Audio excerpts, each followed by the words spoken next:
good man he is. I also think the ranking member has been good through this process as well. I like her very much. She's very sincere. She's on the other side of this from me, but she believes in what she's doing, and I have to stand up and say she has a right to do that. And I just want her to know that I appreciate her and her leadership on this committee. But it's time to vote. It's time to quit making the political, well, you can make your political statements, but they ought to be made in lieu of the vote, and then we ought to vote this and make a final determination on where this nominee is going to go. For one, Senator Lee. I'm just not finished. For one, I know Judge Kavanaugh. I've known him for a long time. He has an impeccable reputation.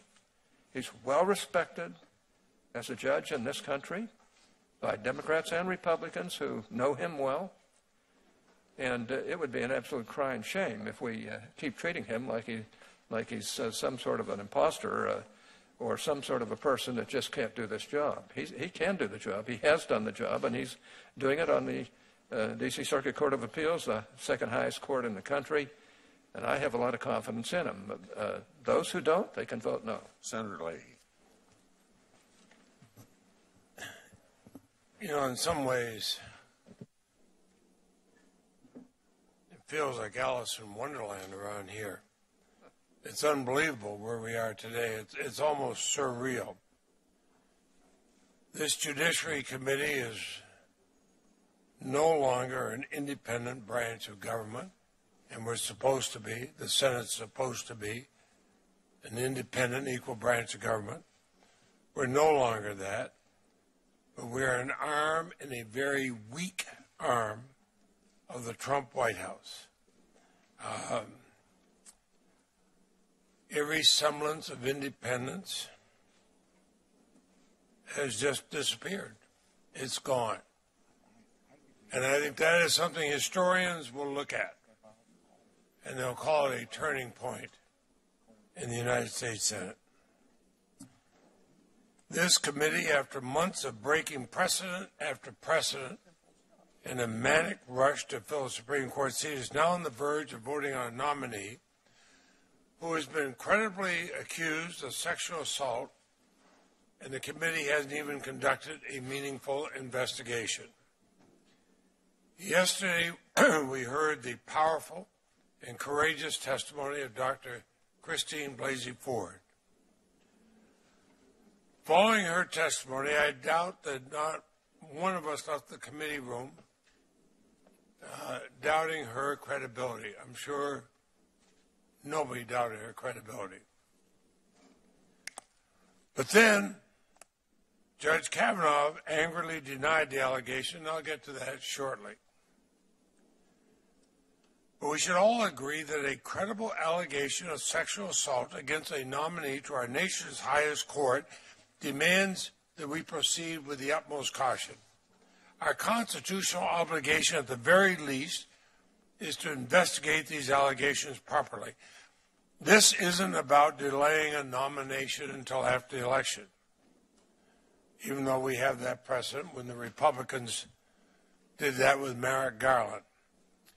This is about doing our job. This is what we're elected to do, what we're paid to do. And the first step is an FBI investigation. That has always been the first step when new derogatory information comes to light about a nominee. Even in one instance when the information was as minor as decades-old marijuana use, Republicans still made sure we had an FBI investigation. Why is Judge Kavanaugh, who is facing much more serious allegations of sexual abuse, why is he being held to a lower standard than all the nominees before him? Certainly all the nominees I've seen in 44 years. A proper investigation also means hearing from all the witnesses. That includes the 4 witnesses who signed sworn affidavits offered by Dr. Ford.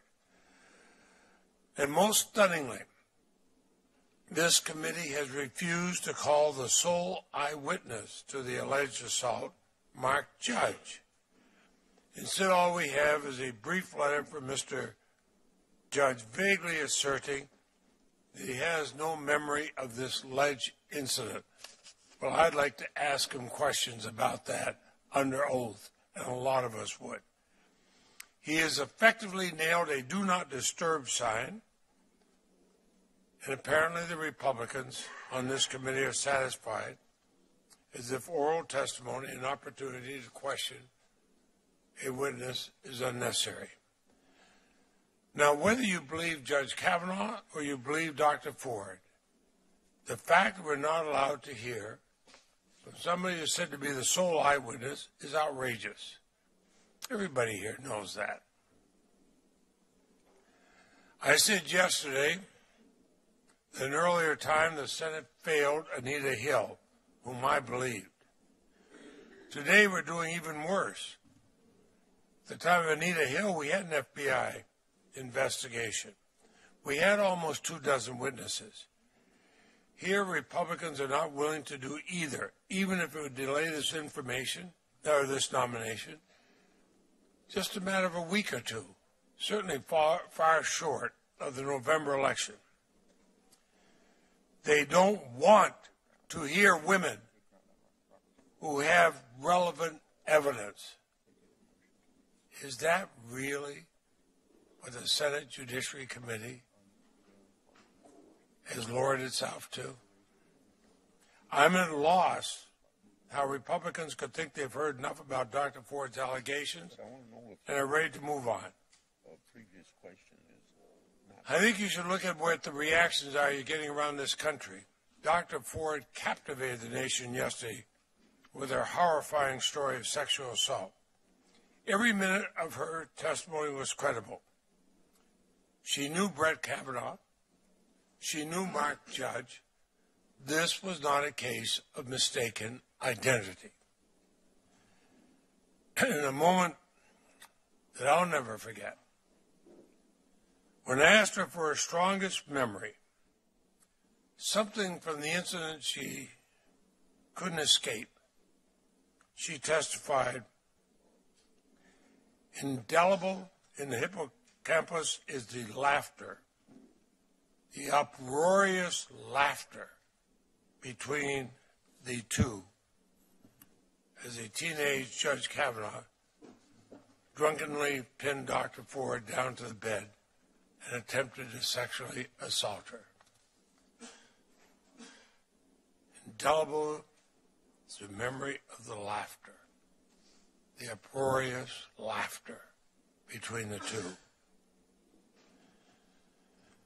As a member of this committee, as a former prosecutor, as a husband and a parent,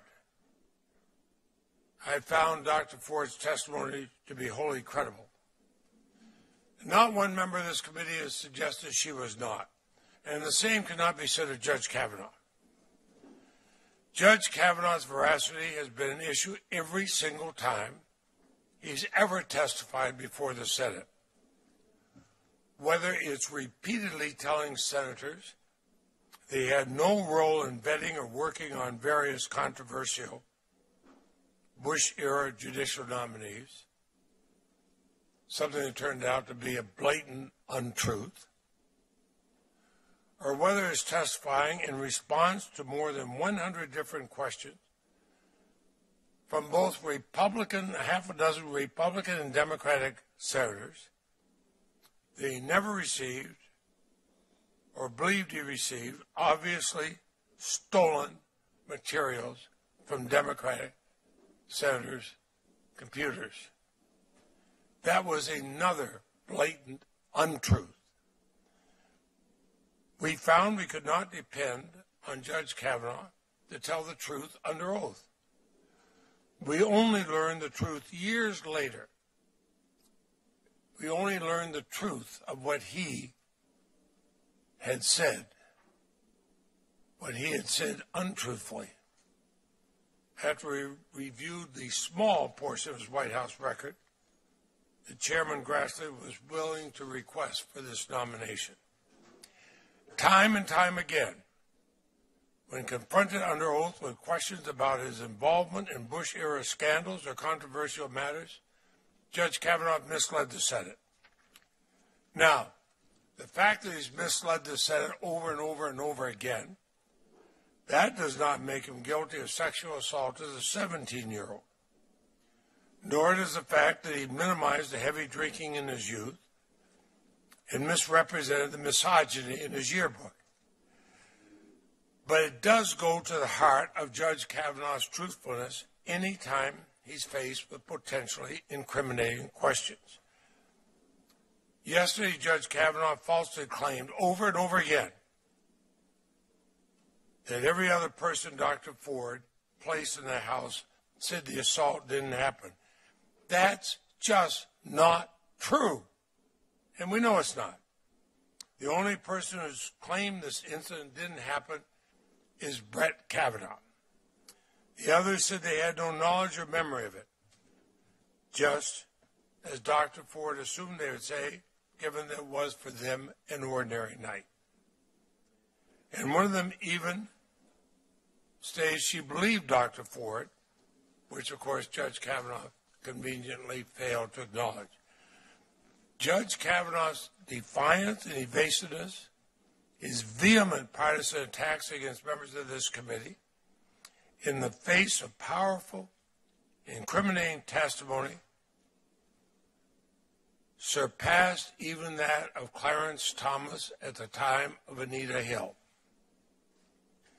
He tried to portray Dr. Ford's allegation as part of a calculated and orchestrated political hit. My years as a prosecutor, I saw a lot of times when people try to blame the victim, not to own up to their own deeds. He angrily asserted baseless political tirades. He was all too eager to promote the false Republican talking point that Senator Feinstein was lying in wait with this allegation. He even claimed the allegations were driven by revenge on behalf of the Clintons. It's hard to make this stuff up. That amounts to conspiratorial madness. In my time in the Senate, I have never seen such volatility, partisanship, and a lack of judicial temperament from any nominee for any court in any administration. It's no secret that I have deep concerns about what a Justice Kavanaugh would mean for the rights of women, for workers, for health care, for unchecked presidential power, and other important issues. I also believe he's unfit to serve on our nation's highest court because of his history of misleading the Senate while under oath. But as serious as these concerns are, this is different. Voting to advance and ultimately confirm Judge Kavanaugh while he's under this dark cloud of suspicion will forever change the Senate and our nation's highest court. It will politicize the U.S. Supreme Court, a branch of our government that should be above politics. And for victims and survivors of sexual violence struggling with whether to come forward, the consequences may be even worse. Every one of us who has been a prosecutor has seen how hard it is sometimes for victims to come forth. And are we sending the signal that you stay there, don't come forth? You know, how this committee handles this nomination will be viewed as a reflection of how seriously our society views credible claims of sexual misconduct. During Dr. Ford's testimony, the National Sexual Assault Hotline saw an unprecedented 147% increase in calls. When survivors see us taking sexual assault seriously, they're empowered to come forward. If they see us callously sweeping it under the rug, I fear they'll have disastrous consequences. If victims think they'll never be believed, or will not matter even if they are believed, then why come forward at all? Dr. Ford deserves to be heard. And that must mean more than just checking a box. Remember, Dr. Ford did not spend her entire life preparing for this moment. She is not backed by the most powerful officials in our nation's government. She did not come here with a political agenda. She did not testify with a job promotion on the line. She did not evade our questions, and she did not demean our motives of either Republicans or Democrats. She instead plainly, with grace, and at times emotionally, recounted the trauma that she experienced as a 15-year-old girl. Trauma that has been haunting her for the 36 years since. She had nothing to gain and everything to lose by coming forward. I listened closely to both her and Judge Kavanaugh, and I believe her as I believed Anita Hill. I'll be voting no on Judge Kavanaugh's nomination. He does not have the veracity nor the temperament for a lifetime appointment to the highest court in our nation. And no such nominee should be confirmed in the face of such serious, credible, and unresolved allegations of sexual assault. Senator Graham. Thank you. I know I'm a single white male from South Carolina, and I'm told I should shut up, but I will not shut up if that's okay, because I got here the same way everybody else did. The people in South Carolina voted for me and Senator Scott to be their voice, men and women, and I'm going to try to be their voice today. And maybe not just for South Carolina, but a little bit about what I think is going on here. Joe Biden, I can't believe we're saying this on our side. Listen to Joe. But Joe was right a lot. Joe Biden's a unique guy. If you had one last conversation before you die, you'd want to have it with Joe. You'd be around for a while. He's a decent guy. If he runs for president, he'd be hard to beat. He came to Senator Thurman's funeral and gave a long eulogy. And I asked him, Joe, I said, that was incredible. This can't help you in Delaware. He said, I just like the old guy. I didn't agree with him, and I didn't like some of the things he did in his life, but when I was down and out, he was there for me. And to my colleagues on the other side, this will end, and we'll see what we do next. I hope we can muster the ability to move forward. But some observations about where we find ourselves and how we got here. I wrote a book, and I think Senator Blumenthal is the only person I know that actually read it. It was online. I ran for president, and I got 1%. So I had my time to be president. Didn't go very far, and I lost. I didn't think Trump would win. I ran out of adjectives to describe about how I felt about his campaign. Well, he won and I lost, and he's president.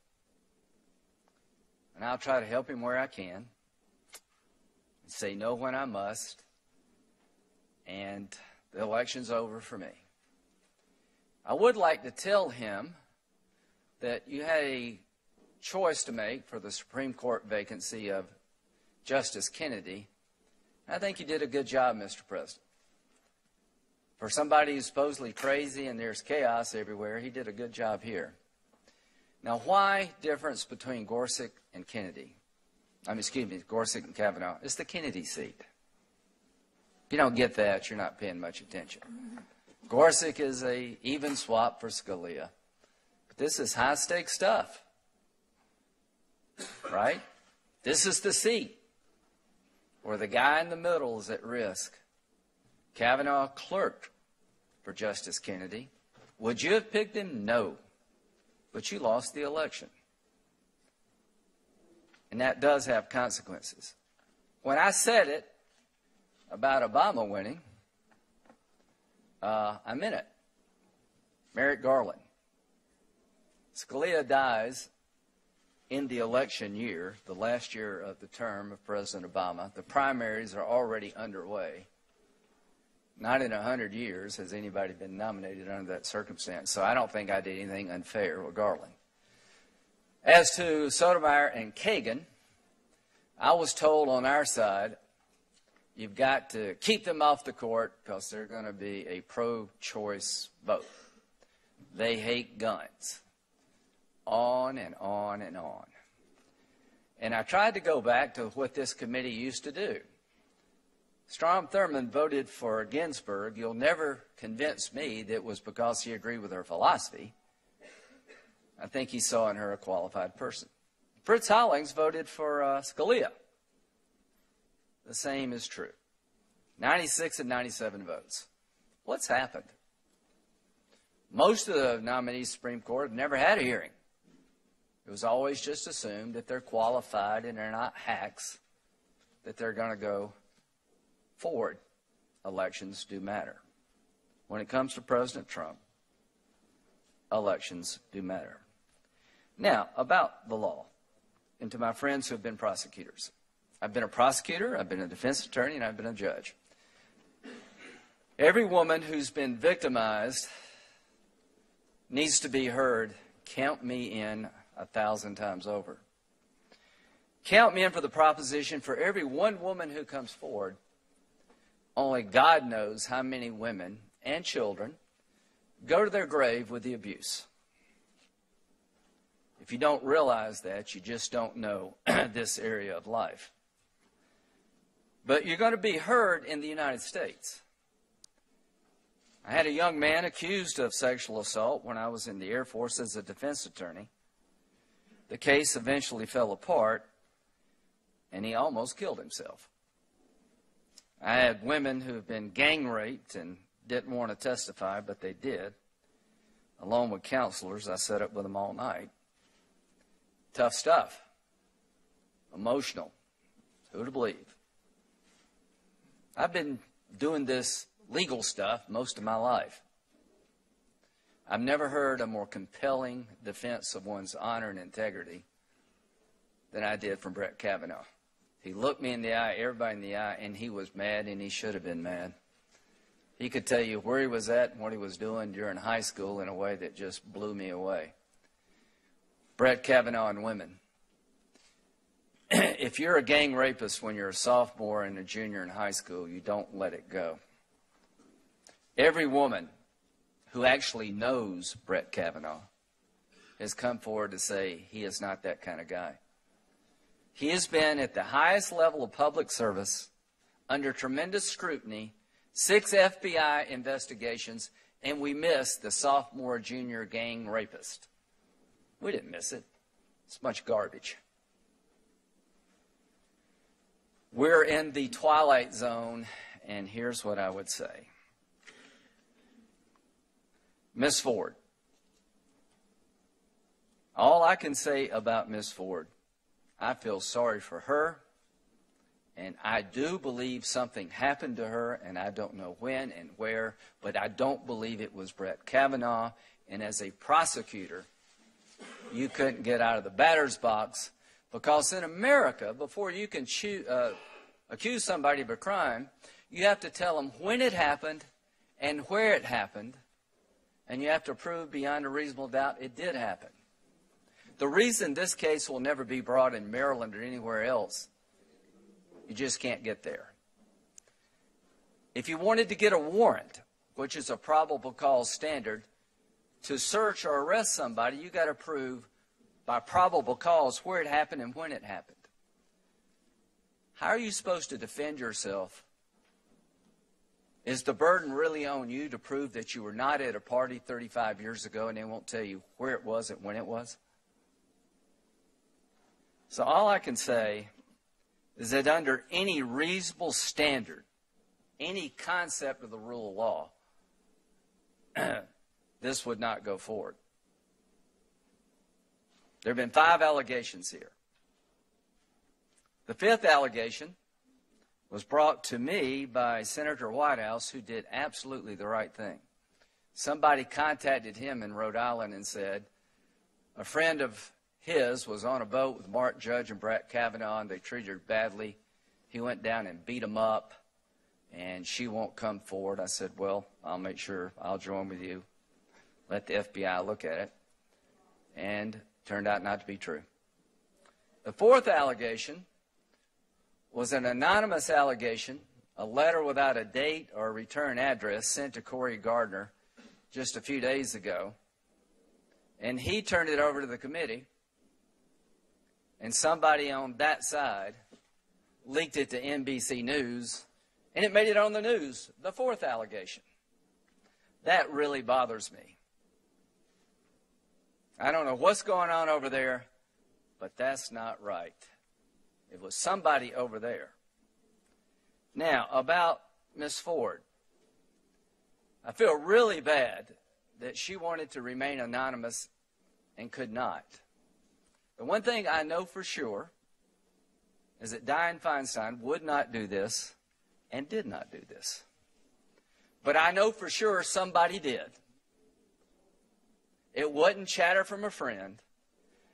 3 groups had this letter that was requested to be anonymous. Dianne Feinstein and her staff, the Congresswoman from California and her staff, and the lawyers. Somebody betrayed her trust, and if you can't figure out why, you shouldn't be driving.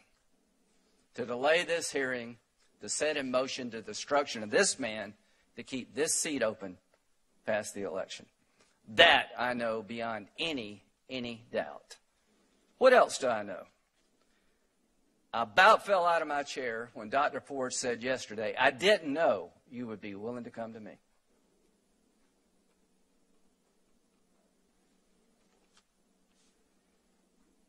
The email interactions between this committee and her lawyers, my staff would still welcome the opportunity to speak with Dr. Ford at any time and any place convenient to her. Come to us or we to you. I'm willing to have my staff travel to Dr. Ford in California or anywhere else to obtain her testimony, September the 19th. Well, that wouldn't fit in the plan. It wouldn't be public, and it would get over with sooner than people wanted. I don't know what to believe, but I tend to believe that Dr. Ford did not know about this invitation. And I've been a lawyer most of my adult life, and somebody needs to ask the question to her lawyers, how could she not know about this? Are you beginning to understand what's been going on for a very long time in this case? It's not that hard to figure out. So if this is the new standard, the accusation proves itself to those who want to ask questions. You hate women. God help us all.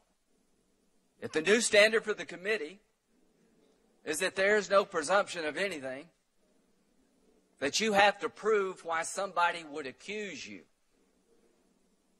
Not just say, I didn't do it, and here's why I didn't do it.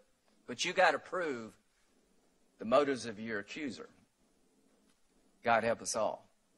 The Avenatti moment tells you what's going to happen if we keep this farce going.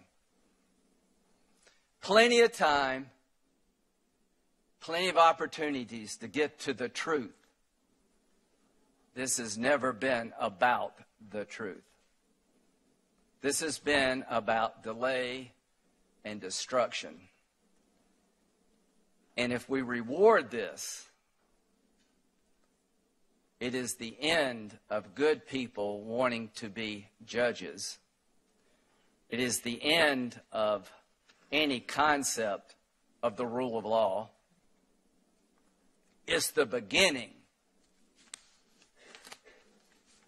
of a process that will tear this country apart. And if I am chairman next year, if we keep the majority and Senator Grassley moves over, and I hope he doesn't because I think he's done a great job, I'm going to remember this. There's the process before Kavanaugh and the process after Kavanaugh. If you want to vet the nominee, you can. If you want to delay things for the next election, you will not. If you try to destroy somebody, you will not get away with it. And Jeff is leaving. He has wrestled with this. He is trying to be fair. I cannot tell you, Jeff, what happened 35 years ago. I can tell you this, that through any legal system, this thing would not get out of the batter's box, and that everything I know about Judge Kavanaugh screams that this didn't happen, and all the other things. So, to my good friends on the other side who are struggling, I think an FBI investigation is going to do nothing. It's not going to tell you any more than we know now. It's going to just keep it going and going and going till he breaks and he won't, until the next 5 come forward. I'm going to vote yes. And I'm going to tell his 2 daughters that I'm proud of your dad, and I really, really believe he's a good man. And I'm going to tell Dr. Ford, I am sorry you had to go through this too. Senator Durbin. Thank you, Mr. Chairman. Thursday was an historic day in a Senate committee with more than its fair share of history. In our deliberations over the nomination of Judge Brett Kavanaugh to fill the vacancy on the Supreme Court, we have confronted some of the most serious charges ever leveled against a nominee. Those charges were made at a moment in our nation's history when we are living through a cultural revolution. Women in America are not only emerging into more and more positions of responsibility, they are now airing grievances over sexual harassment and abuse at every level of society. Caught in the vortex of this cultural shift, there is not a person in this room who can truly measure the trajectory or ultimate outcome of this historic change. America is marching forward in the pursuit of justice for women in this country. Sadly, many on the Senate Judiciary Committee are still mired in the dead space it was 27 years ago during the Clarence Thomas nomination hearing. Yesterday in this room, America saw this inflammatory issue in real time, in real life. Dr. Christine Blasey Ford was credible, cooperative, and resolute. When I asked her directly, under oath, the degree of certainty that she had that she was assaulted by Brett Kavanaugh, she responded 100%. When the prosecutor on the Republican side tried to weave a political conspiracy or make her a tool of her lawyers, it fell flat. This woman, who had identified Brett Kavanaugh as her assailant to her husband and therapist 6 years ago, believed she had a responsibility as a citizen to come forward and tell her story. I thought about the words she used during the course of her testimony yesterday. The word she used more often than not to describe her motives was helpful. Helpful. She wanted to be helpful to this committee and to her nation. I believe her. But she was afraid in awakening those carefully guarded and painful memories, and she was afraid for her family. She confided in our colleague Dianne Feinstein with the clear understanding that Dianne would protect her identity, and I have no doubt that Dianne accepted that responsibility and kept her word. Yesterday, 2 members of this committee leveled personal attacks at Senator Feinstein. They said she concealed Dr. Ford's letter for partisan reasons, and one went so far as to say that she leaked the contents of that letter, or her staff leaked that letter, to the press. Perhaps in this Trumpian era, those sorts of baseless personal charges are to be expected. But if we descend to this level of political discourse, we will have forsaken the traditions of the Senate and the comedy which is essential to our public service. And for the record, this baseless claim was refuted immediately by The Intercept, which was first to publish the story about Dr. Ford's allegation. Their reporter said last night, and I quote, Feinstein's staff did not leak the letter to The Intercept. Yesterday, Dr. Ford made the personal decision to tell her story publicly. She came before this committee under oath and volunteered to answer every question. None of the Republicans on this committee were willing to question or confront her, not one. They sat silent as their prosecutor, Ms. Mitchell, tried to do their work. But after Dr. Ford completed her testimony and left the building, it was a different story. Last night on a TV show, one senator said, and I quote, "Ms. Ford has got a problem, and destroying Judge Kavanaugh's life won't fix her problem." How could you listen to her honest and direct testimony and draw that conclusion? Judge Kavanaugh's opening statement yesterday was filled with raw emotion. Looking at his family and friends gathered to support him, one could not help but feel, as our colleague Senator Flake reminded us, that this undertaking is deeply personal and there's humanity to reconcile on both sides of the ledger. I could feel the intensity of what he has experienced over the last few weeks, but I could not understand how Judge Kavanaugh could say that he, quote, bore no ill will towards Dr. Ford, then called her charges, quote, a calculated, orchestrated political hit, citing, quote, apparent pent-up anger about President Trump and his 2016 election, and, quote, revenge on behalf of the Clintons. Revenge on behalf of the Clintons. This lock-her-up grace note in Judge Kavanaugh's remarks may have raised a cheer in the White House, but it is a sad moment in the history of this committee. The exchange I had with Judge Kavanaugh was an honest effort to loose the Gordian knot this committee faces when two sworn witnesses are in direct contradiction. What I asked for, what many have asked for, is obvious. Turn over the facts we know to the Federal Bureau of Investigation. Let them connect the dots. Let them complete the investigation. Then let us meet and evaluate their findings. Do you remember yesterday when on several occasions the Republicans made a point of quoting the American Bar Association? Mr. Chairman, I would like permission to enter into the record a letter sent to this committee on September 27, 2018 by the American Bar Association. Without objection, it'll be entered. Let me read it. This is what the committee received. The American Bar Association urges the Senate Judiciary Committee, and as appropriate the full Senate, to conduct a confirmation vote on Judge Kavanaugh's nomination to the Supreme Court of the United States only after an appropriate background check into the allegations made by Professor Ford and others is completed by the Federal Bureau of Investigation. We make this request because of the ABA's respect for the rule of law and due process under law.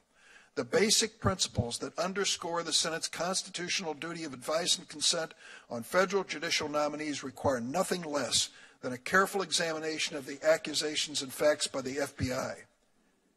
Each appointment to our nation's highest court, as with all others, is simply too important to rush to a vote. Deciding to proceed without conducting additional investigation would not only have a lasting impact on the Senate's reputation, but it will also negatively affect the great trust necessary for the American people to have in the Supreme Court. It must remain an institution that will reliably follow the law and not politics. Respectfully, the Senate should recognize that a thorough FBI investigation will demonstrate its commitment to a Supreme Court that is above reproach. That letter was signed by Robert Carlson, President of the American Bar Association. All the quotes yesterday about the ABA's finding on Judge Kavanaugh are a distant second to what we've been asked by the same organization to do, and it is not an unreasonable request. So who is telling the truth? Two sworn witnesses in direct contradiction. But there is one significant difference. One of these sworn witnesses has stepped forward and said, I will submit my testimony and myself to the Federal Bureau of Investigation, understanding that anyone who lies to the Federal Bureau of Investigation is subject to criminal prosecution. The other witness evaded that question over and over and over. Oh, I'll leave it up to the committee. It's up to the chairman. You're going to have to decide on that. You make that decision. Judge Kavanaugh knows better. He knows that if he had turned yesterday to the White House counsel and says, suspend this until we have an FBI investigation to clear my name, my reputation, and my nomination to this court, it was the right thing to do, because those scales had been tipped in favor of the one sworn witness who is willing to take her case before the Federal Bureau of Investigation. I will be voting no on the nomination of Brett Kavanaugh to the Supreme Court. Before I call on Senator Cornyn, since the ABA letter came up, I have this comment that the president of the ABA called for an FBI investigation, as you just heard, and to do it before a vote. I've explained many times another FBI investigation is not necessary. The ABA is an outside organization like any other that can send us letters and share their advice, but we're not going to let them dictate our committee's business. Also, this letter is from the president of the ABA, one individual. He doesn't represent the hundreds of thousands of lawyers in the United States. It isn't at all clear that the ABA president has authority to speak for the organization on this matter. This letter doesn't say that he conferred with anyone else or that he convened the Judicial Qualification Committee by conference call or otherwise. The ABA president's opinion doesn't alter the fact that Judge Kavanaugh received a very well qualified rating from the ABA Standing Committee on the Federal Judiciary, and the Standing Committee did not join this letter. Senator Cornyn. Thank you, Mr. Chairman. I've said before that I believe that in considering Dr. Ford's testimony, we should treat her the same way I would want my wife, my daughters, or my mother treated if they were in similar circumstances. Conversely, I want to make sure we treat Judge Kavanaugh the same way we would treat my father, my brother, or a son. We owe that to both Judge Kavanaugh and to Dr. Ford. It is simply false to say that somehow we have, in drawing attention to the fact that this has been an orchestrated effort to delay the vote on this nomination, that we have somehow been disrespectful of Dr. Ford. I'm proud of the way this committee treated Dr. Ford yesterday.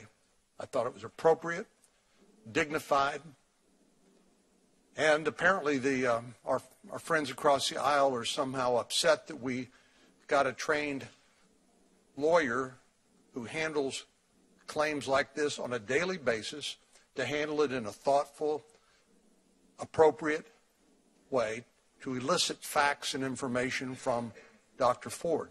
I thought Ms. Mitchell did a good job. But to somehow wrap themselves in the normal compassion we would somehow, that we do feel for somebody in Dr. Ford's situation, and claim that we are not treating her well by pointing out the overt politicalization of this process, is simply trying to take our eye off the ball. There has been a calculated effort to manipulate this process in a way that is blatantly unfair to Dr. Ford and to Judge Kavanaugh, and that's shameful. I said yesterday, I think this is one of the darkest days for the United States Senate since the McCarthy hearings that occurred back in the 50s. You may recall the comments of one of the lawyers who said, I never really gauged your cruelty or recklessness before today, and asked Senator McCarthy, have you no sense of decency? I think this process has been cruel and reckless and indecent for both Dr. Ford and Judge Kavanaugh. And it did not have to be that way.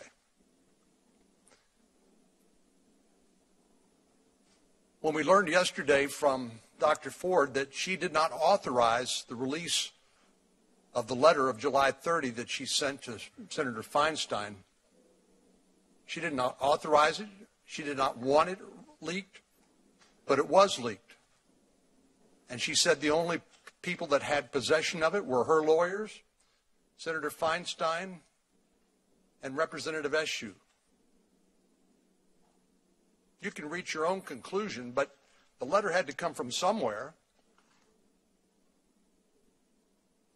And when she testified that she was not informed of Chairman Grassley's offer to travel where she was to interview her with bipartisan participation about her claims, she said it wasn't clear to her that offer had ever been made.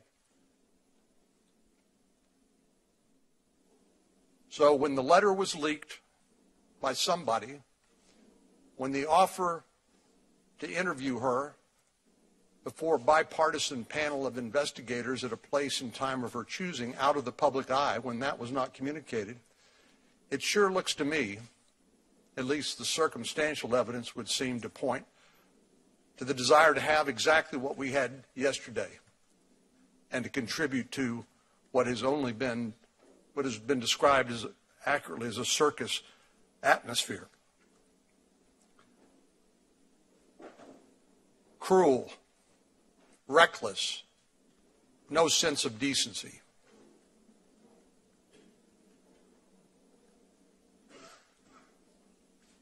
I would point to the fact that Judge Kavanaugh said as long as this nomination has been pending, you've seen a trend toward more and more scurrilous, salacious, and uncorroborated allegations being made against him, all of which the chairman and the committee professional staff have attempted to investigate. We heard from Dr. Ford. We also saw a claim by Ms. Ramirez that was uncorroborated by the dozens of witnesses that allegedly existed that the New York Times could not confirm. Nobody would confirm her allegation. And then yesterday, the ranking member quoted from some of the claims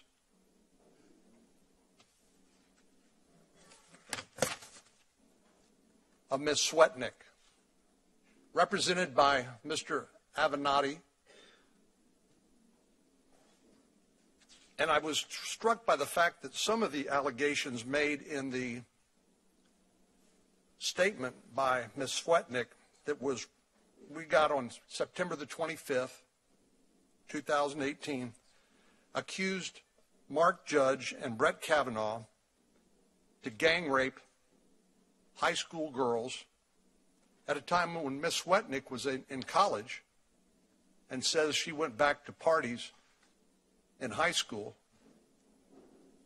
where girls were gang raped, not on one occasion, not on two occasions. She said she went to 10 such parties. I'm shocked that our colleagues would embrace this kind of uncorroborated, outrageous, salacious allegation, considering the facts and the timing and the representation by Stormy Daniels' lawyer, obviously eager for more public attention and notoriety. But you didn't hear that in the quote from the ranking member yesterday when she quoted from some of the allegations made by Ms. Swetnick.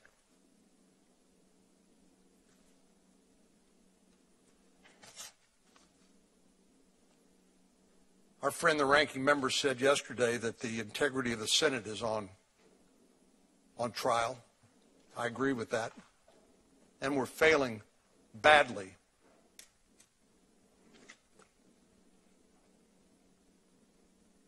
Cruelty, recklessness, indecency toward the people we should be treating with respect and dignity. That extends to Mark Judge. Isn't it obvious what is happening here with Mark Judge?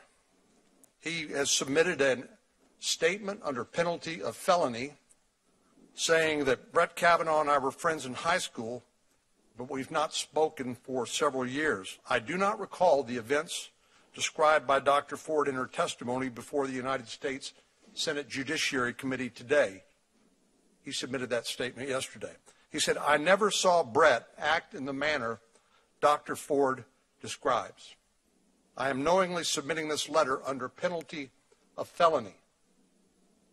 So he says he has nothing more to offer. He submitted his statement under penalty of felony. But here's the other part. He admits to be a recovering alcoholic, as well as a cancer survivor. He said he struggles with depression and anxiety, so much that he avoids public speaking. Yet our colleagues across the aisle believe that the appropriate course of conduct is to drag Mr. Judge into this circus-like atmosphere and to subject his battle with alcoholism and addiction to public investigation and scrutiny and ridicule. That is cruel. That is reckless. That is indecent. So, Mr.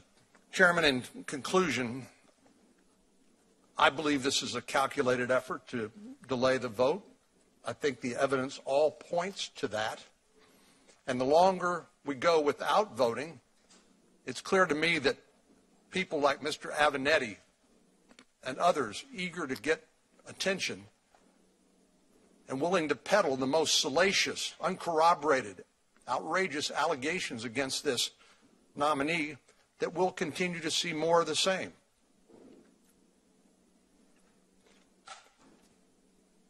It's well known that about 150 nominations are pending on the Senate calendar. If there's been one thing that's been the hallmark of our colleagues' conduct across the aisle during the time of the Trump administration, it's to obstruct, delay, and deny this administration the benefit of the nominees which they have sent to the Senate for advice and consent. That includes not only judges, but all aspects of the federal government. 150 nominations pending on the Senate calendar because even with uncontroversial nominees, they want to obstruct, delay, and deny this administration the benefit of the people they've chosen to help govern. So it strikes me as entirely consistent with what we have seen on this nomination. And I think it's disgraceful, as Senator Hatch said yesterday. I think the way Dr. Ford and Judge Kavanaugh have been treated is a scandal, and it is cruel, reckless, and indecent.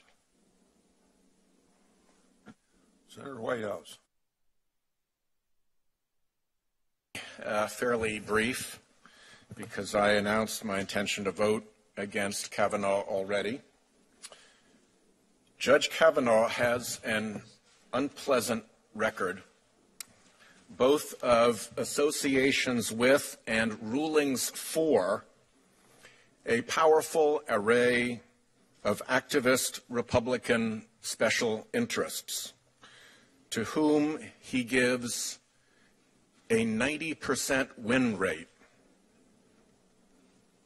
The Supreme Court has an equally unpleasant record of 5-4 partisan rulings for those same big interests. Not 3 or 4 times, not even 1 or 2 dozen times, but under Chief Justice Roberts, 70 times, all 5-4 partisan decisions. The court is flying all the warning flags of a captured agency, dancing to special interest tunes and rampaging through precedent and principle to get there. This will be a disaster for the court, and I believe Kavanaugh will contribute to that disaster. His partisan screed yesterday was telling. As to yesterday, let me be frank. I believed Dr. Ford. I may be wrong, but I believed her. And I believe Kavanaugh dodged and dissembled, ranted and raved, filibustered and prevaricated. I did not find him credible. I don't believe boof is flatulence. I don't believe the devil's triangle is a drinking game. And I don't believe calling yourself a girl's alumnus is being her friend. And I think drinking till you Ralph or fall out of the bus or don't remember the game or need to piece together your memory the next day is more consistent with Dr. Ford's and others' testimony than his own. If Dr. Ford's testimony is true, I hope we can all agree Kavanaugh has no business on the court. And I, for one, believed her. But set aside my own belief. As a prosecutor, I am horrified at what the committee has done. Terminating the FBI background investigation before these new allegations were even considered. Doing partisan interviews by partisan staffers declaredly determined to force the nominee through. Letting Kavanaugh's alleged accomplice in the assault, the guy in the room with him when it happened, get away with a lawyer's letter and no testimony, no cross-examination. The lawyers in the room will know the reverence with which Wigmore is cited as legal authority in decisions across the country and for decades. Beyond any doubt, he wrote, the greatest legal engine ever invented for the discovery of truth is cross-examination. Mark Judge is in hiding instead of under subpoena, and that greatest legal engine has been deliberately disabled in this matter. Let me have one example of where investigation might help.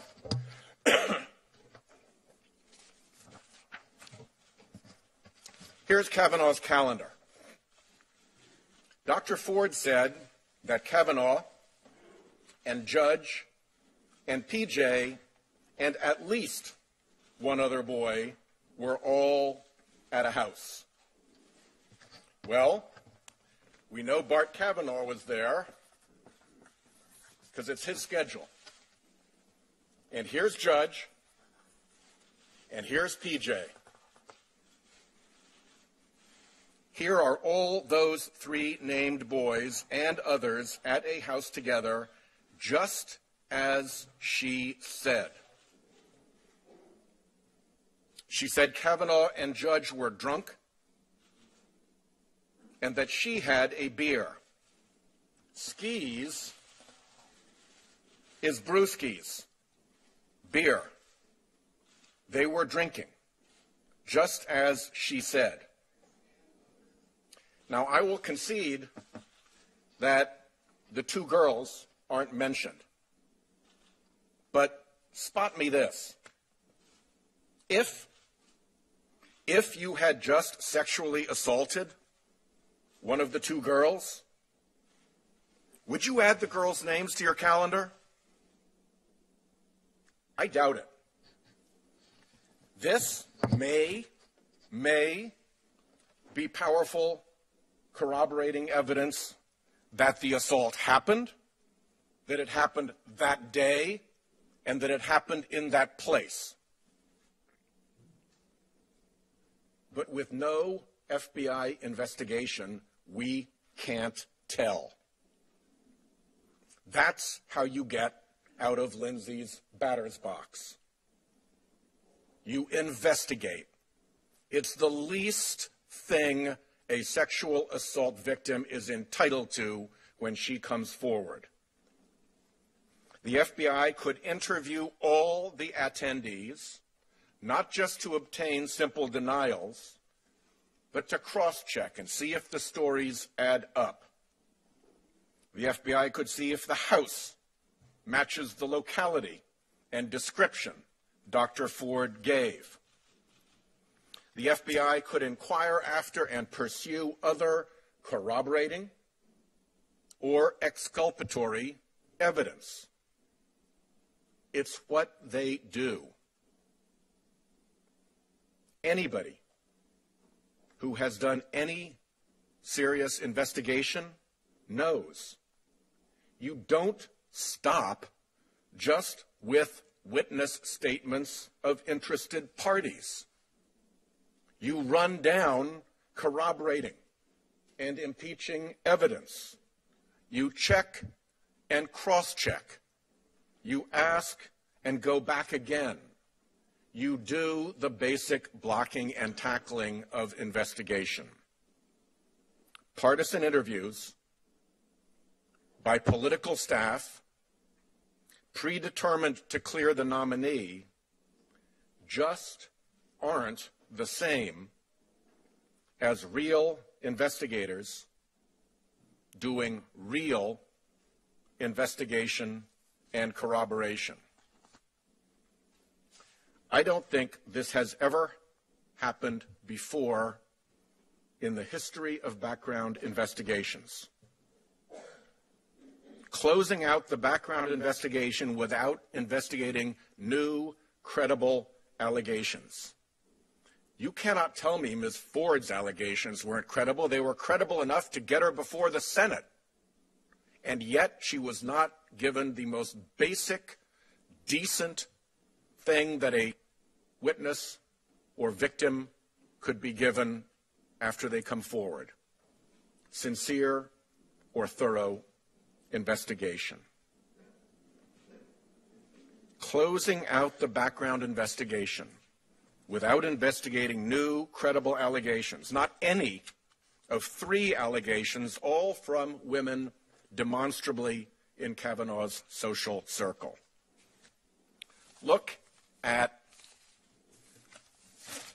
this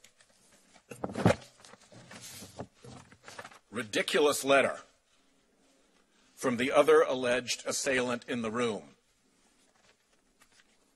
And it's equally ridiculous, yesterday's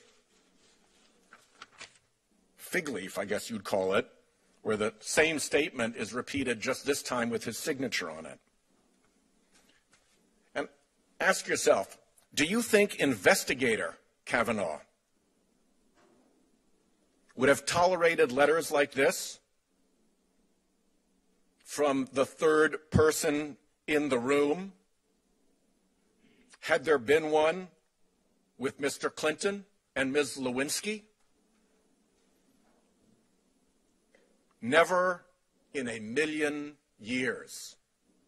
And yet this is what we're supposed to satisfy ourselves with in this matter. It is preposterous to anyone who's ever done serious investigation. Yet this is what we are left with. We have done a botch of an investigation.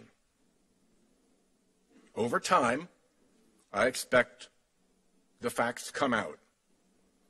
They have a way of doing that. Cover-ups never last. The sand is running through Kavanaugh's hourglass.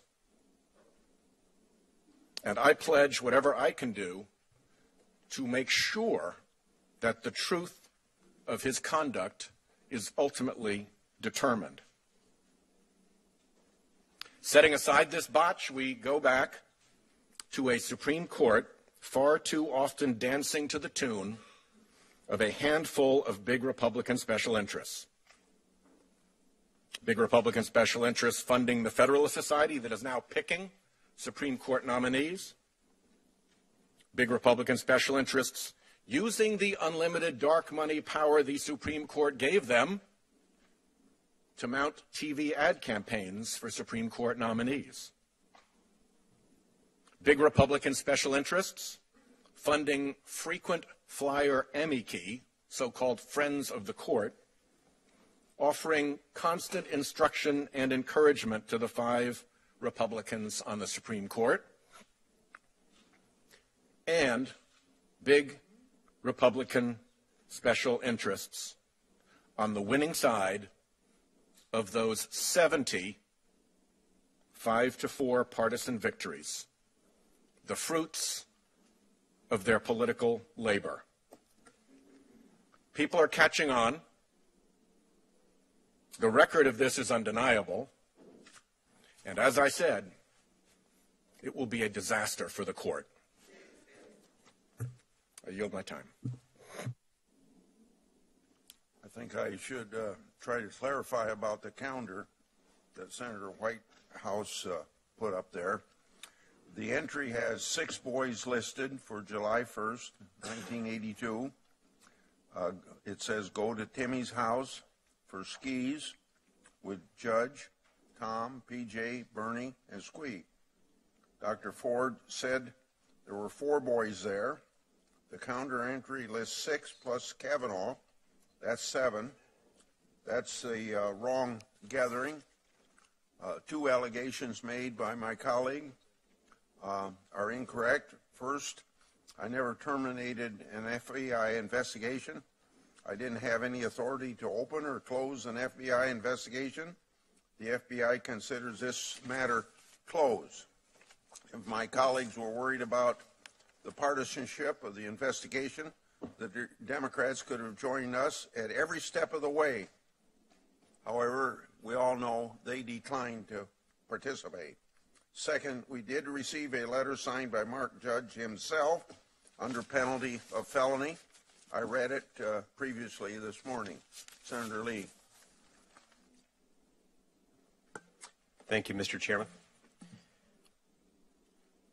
There's been a lot of talk about the need for an FBI investigation. There are many of us who wish that that's where this would have begun, as it should have begun, as it could have begun had these letters been handed over to the FBI with the request that they be investigated at an earlier time, as early as late July or early August. Well, let's talk for a minute about what would have happened had that occurred. Well, they would have gone to Dr. Ford, they would have interviewed her, and they would have prepared a report outlining Dr. Ford's allegations. That report would have reflected more or less what we heard yesterday, probably a more distilled version of that, similar to what we saw in her written statements before she appeared before this committee. They would have gone to Judge Kavanaugh. They would have interviewed Judge Kavanaugh. And Judge Kavanaugh would have told us then, as he told us yesterday, that no such event ever occurred, that he never did this to any woman, not in high school, not in college, not before, not after. They would have gone to the other alleged eyewitnesses to this event, including Mark Judge, Patrick Smith, and Leland Kaiser. They would have taken statements from each of them, and those statements would have indicated, as they have each indicated in written statements submitted to this committee, that they recall no such event ever occurring. And so we have investigated. I, too, wish it had been investigated by the FBI, and had it been investigated by the FBI at the outset, as it could have been, as it should have been, as it would have been when these letters were received, then this could have been handled in a much more dignified manner, in a manner much more respectful to Dr. Ford, in a manner much more respectful to Judge Kavanaugh, and respectful to both of their families and, indeed, this entire process. Now, some have mentioned today that there was some emotion in the room yesterday. Yes, certainly. These are emotional circumstances. My heart goes out to both Dr. Ford and her family and Judge Kavanaugh and his family. They've both been through a lot. I don't blame either one of them for demonstrating some emotion, not for a moment. In the case of Dr. Ford, clearly she's been through something awful. In the case of Judge Kavanaugh, he in recent days has seen, in addition to this allegation, dragging his name into the public record, he's seen his name dragged through the mud on a lot of other things, including an allegation that he was involved in and, in effect, running a drug distribution and gang rape ring. Now ask yourself the question, if you or someone you love was alleged to have been involved in running something like that, might not you feel a little bit emotional as well? And might not that spill out into your testimony if you were called in front of this committee? Look, we have a job to do here today. Our job yesterday was to hear from Dr. Ford and to hear from Judge Kavanaugh. We've done that. Our job now is to vote. Today, we're going to do that. Thank you, Mr. Chairman. Thank you, Mr. Chairman. I said at the first day of the first hearing regarding Judge Kavanaugh that this is not normal. It might look normal. You have the nominee, you have the family behind them, you have all the cameras on, but it wasn't normal. It wasn't normal because this nominee was handpicked by a president who, in just the last week, has gone after his attorney general, threatened to fire the deputy attorney general who's overseeing a major investigation, a national security investigation, handpicked by a president who's constantly undermining law enforcement, constantly undermining the FBI. And yet, this president picked a nominee who has the most expansive view of executive power that we've seen. A president, a view of executive power that, according to his writings and even the case law, says, in his own words, in an opinion, that a president should be able to declare laws unconstitutional. In his own views in legal writings, that a president should be able to be immune from investigation while sitting in office, that we shouldn't have a special counsel statute. So that's where we start. That's the core here as we look at the constitutional issues that we're facing. The second reason this isn't normal is that we did not get the information we needed to make a decision. I come from a state that believes in process. In my old job for 8 years, I headed up the Hennepin County Attorney's Office. We handled, by the way, 12,000 juvenile cases every single year. So I saw cases just like the one we heard about yesterday. But in our role, I would always tell people if we had to let a case go, if we had to make a deal that people didn't like, our role was to be ministers of justice. It was to convict the guilty, but also protecting the innocent. And I don't think we protected the innocent very well yesterday, and I certainly don't think that we're doing it today. There was a lot of chest beating that went on yesterday on the other side. And it was pretty effective, I guess, if the goal was to distract the American public for what they had heard in the morning, to distract and deflect from the moving, powerful testimony we heard. And I don't want to hear about respecting Dr. Ford when we are not giving her the respect of having an investigation of the case that she made to us yesterday. It was a while ago that this happened, and there's other claims out there as well. But it's been my experience, as Senator Whitehouse just articulated, that if you don't go back and look at things and you don't look at corroborating evidence and you don't talk to the witnesses, you're never going to know what happened. I have proposed and talked to some of my colleagues, and I know others have as well, as a finite period for an FBI investigation, maybe a week. George H.W. Bush ordered that in the Anita Hill case, a 3-day investigation. That happened. Whether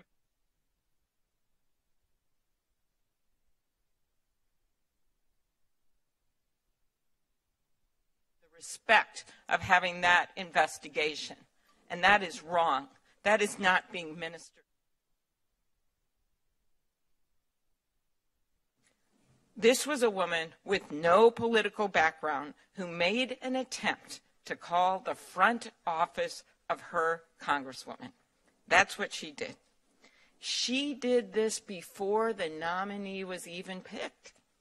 She did it when the nominee was on a short list because she was concerned.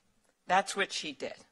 So don't argue that she is part of some massive political strategy. Those aren't the facts. And yes, it's messy. The justice system is messy. Things come in at the last minute. It happens all the time. It happens before a trial. It happens before a hearing.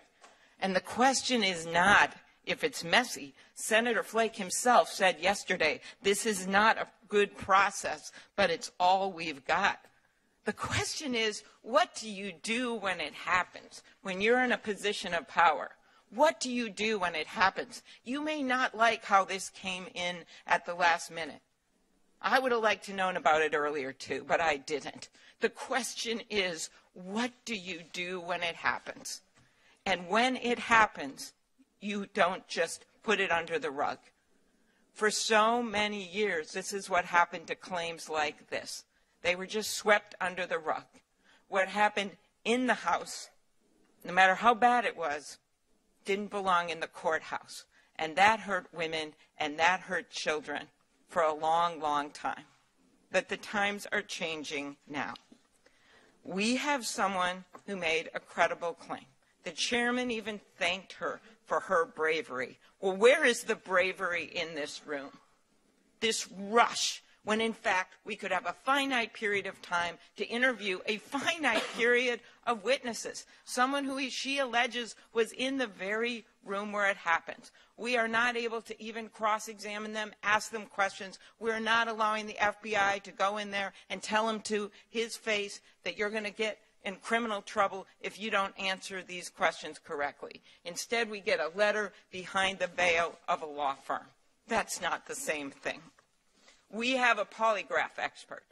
Yesterday, I put that polygraph exam on the record. People were bristling over there and said, well, we want to see the charts. Well, we would be happy to have the polygraph expert testify and explain how this was verified.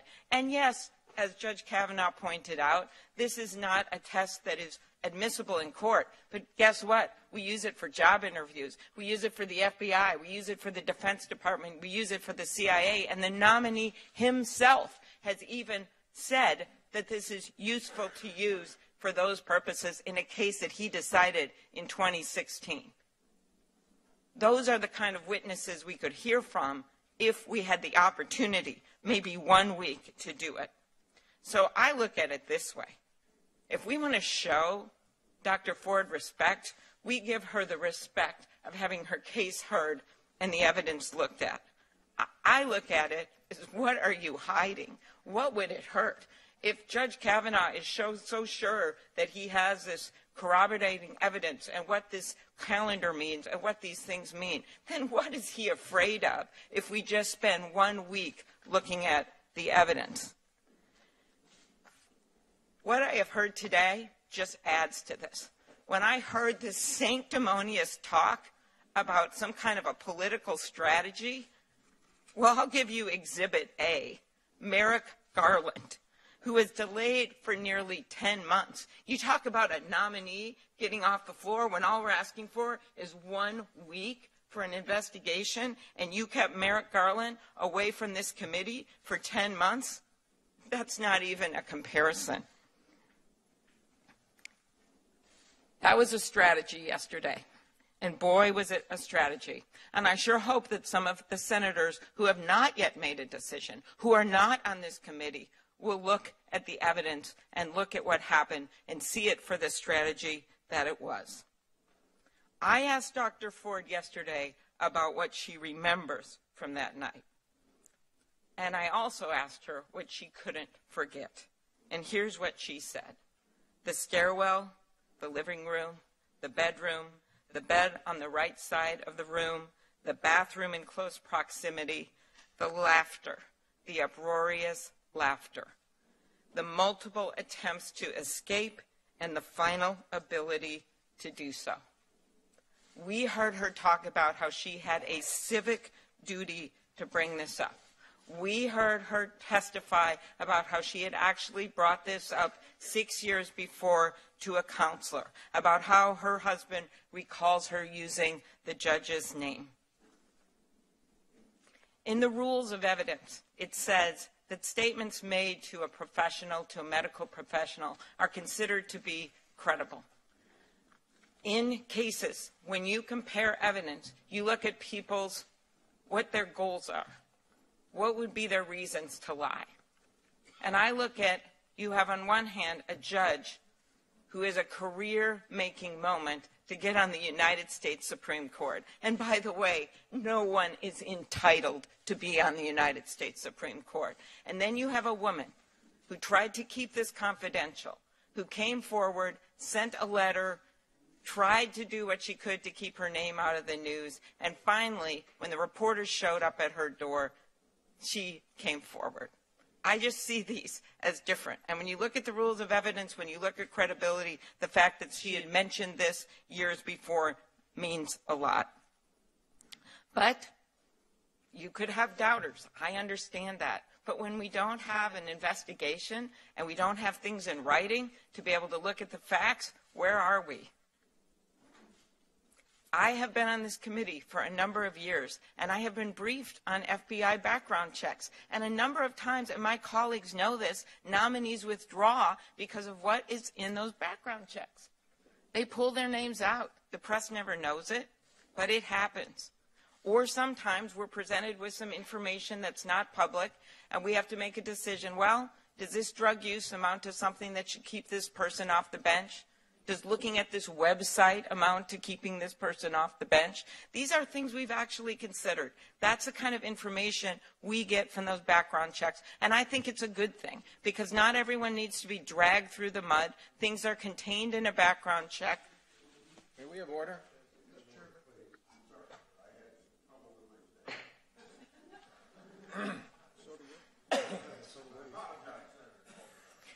Those background checks are useful for us, and they're useful for the American people. I, for one, don't want to live in an evidence-free zone. We need this information. I would submit to my friends across the aisle that this is not a he said, she said. This is a he said, they said. There are a number of people out there who have talked about the fact, including the nominee's roommate, that he is belligerent when he gets drunk. Yes, that was a long time ago. Maybe he doesn't do that anymore. And I know people in high school drink a lot and in college. But when I asked him about this to try to get to the facts, I'm not an FBI agent, but all I was trying to do was try to figure out, well, maybe he is partially. Great pleasure in welcoming the Prime Minister of Malaysia, His Excellency Mahathir bin Mohamad.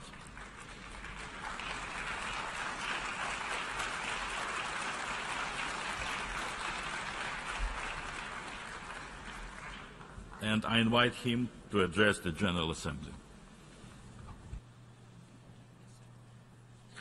Madam President, I would like to join others in congratulating you on your election as the President of the 73rd session of the United Nations General Assembly. I am confident with your wisdom and vast experience, this session will achieve the objectives of the theme for this session. I assure you of Malaysia's fullest support and cooperation towards achieving these noble goals.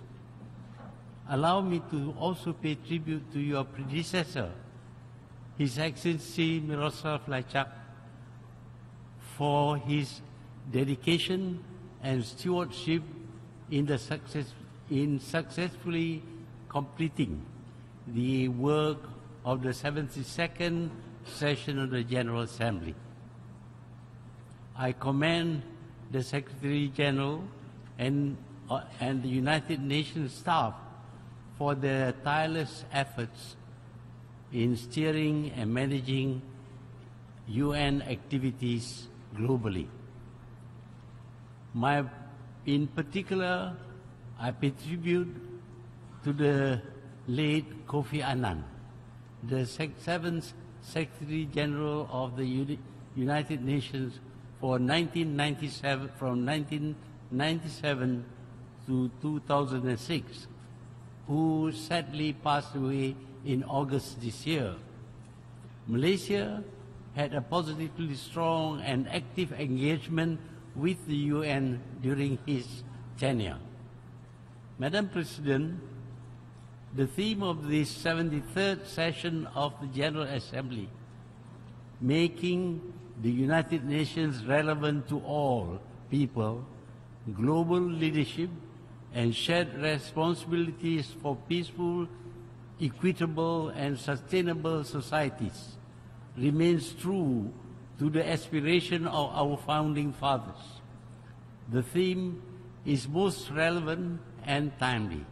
It is especially pertinent in the context of the new Malaysia.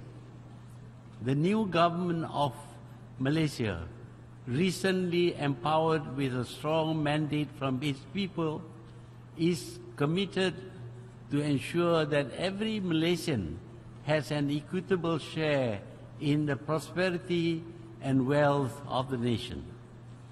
A new Malaysia emerged after the 14th general election in May this year. Malaysians decided to change their government, which had been in power for 61 years, that is, since independence. We did this because the immediate past government indulged in the politics of hatred, of racial and religious bigotry, as well as widespread corruption.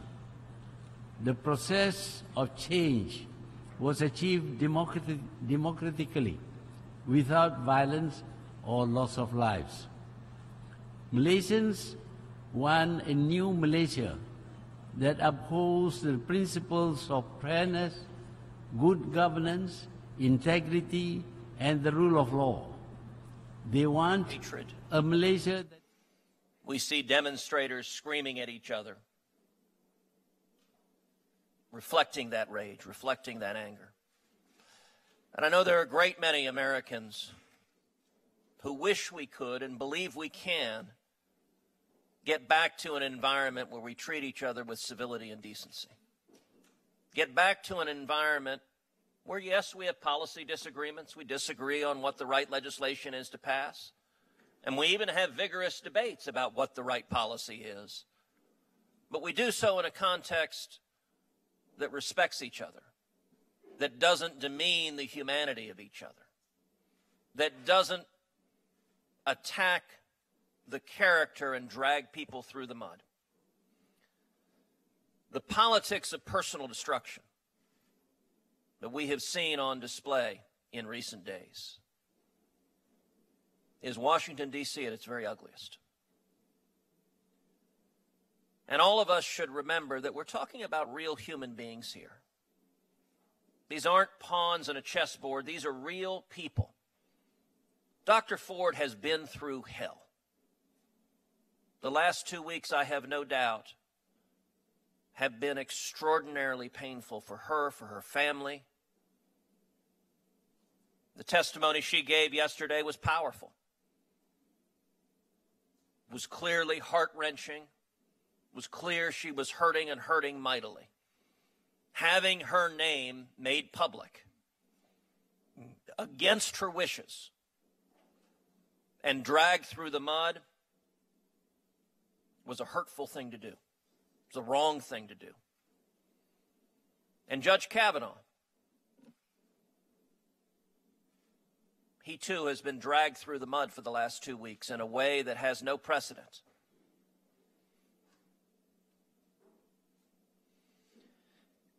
In our polarized society we live in today, it's almost tribalized, where half of us wear one team's jersey, the other half wear the other team's jersey, and everything we see through the lens of our jersey. So it would not surprise me if across the country, a significant percentage of those on the Democratic side of the aisle saw yesterday's testimony and concluded he must be guilty. And it would not surprise me if a very significant percentage of those on the Republican side of the aisle saw yesterday's testimony, the same testimony, and concluded he must be innocent. One of the consequences of that, Judge Kavanaugh talked about how these smears and the many that have been leveled against him in the last 2 weeks, how they have, as he put it, destroyed his family. To some, that may sound like hyperbole. I don't think it is. Judge Kavanaugh has 2 young daughters, a 10-year-old and a 13-year-old. For the rest of their lives, their daughters will go to school, will interact with people, many of whom are convinced their father is a rapist. I want you to think of the effect that has when those are the allegations. That's where it starts. Not, I disagree with your jurisprudence, not, I think you're wrong in how you interpret the Constitution, but you are, and look, and let's be clear, he has been accused of, among other things, participating in repeatedly drugging and gang raping women to take some of the more sensational, I think, ludicrous claims that have been aired. These little girls are going to have classmates of theirs repeat those charges to them. Some of the most poignant testimony yesterday is when Judge Kavanaugh described how he's taught law at Harvard Law School for over a decade. And he said he may never get to teach law again. And that's entirely possible. That's entirely possible, even if Judge Kavanaugh is confirmed to the U.S. Supreme Court as a sitting justice in our polarized world. I'm a graduate of the Harvard Law School. I think it is entirely possible those on the left would say, we don't want someone we believe is a rapist ever teaching again. He also talked about how much he has loved coaching girls basketball, coaching his daughters in basketball. And he mentioned he may never coach again. That's a very real possible consequence of the mudslinging and irresponsible behavior of the last 2 weeks. It may well be in this tribalized, partisan, divided world that the parents of the other girls say, no, we don't want him as a coach anymore.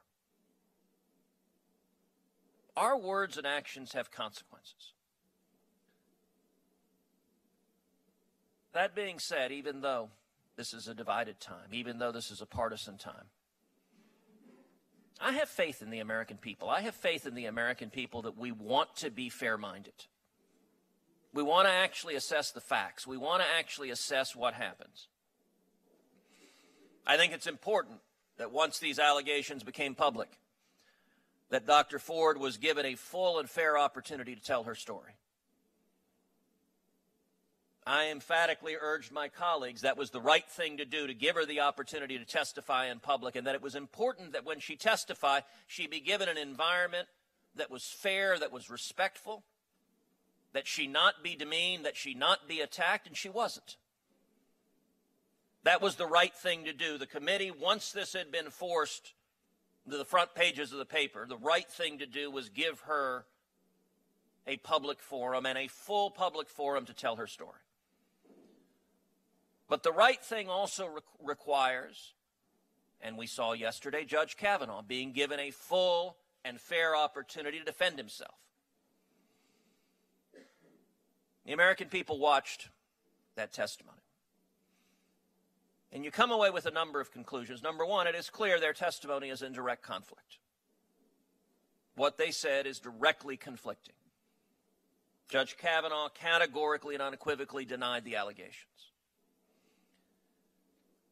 So the question is, how do you resolve that discrepancy? How does this committee, how does the United States Senate, how do the American people resolve the discrepancies when you have two witnesses that testify to things diametrically opposed?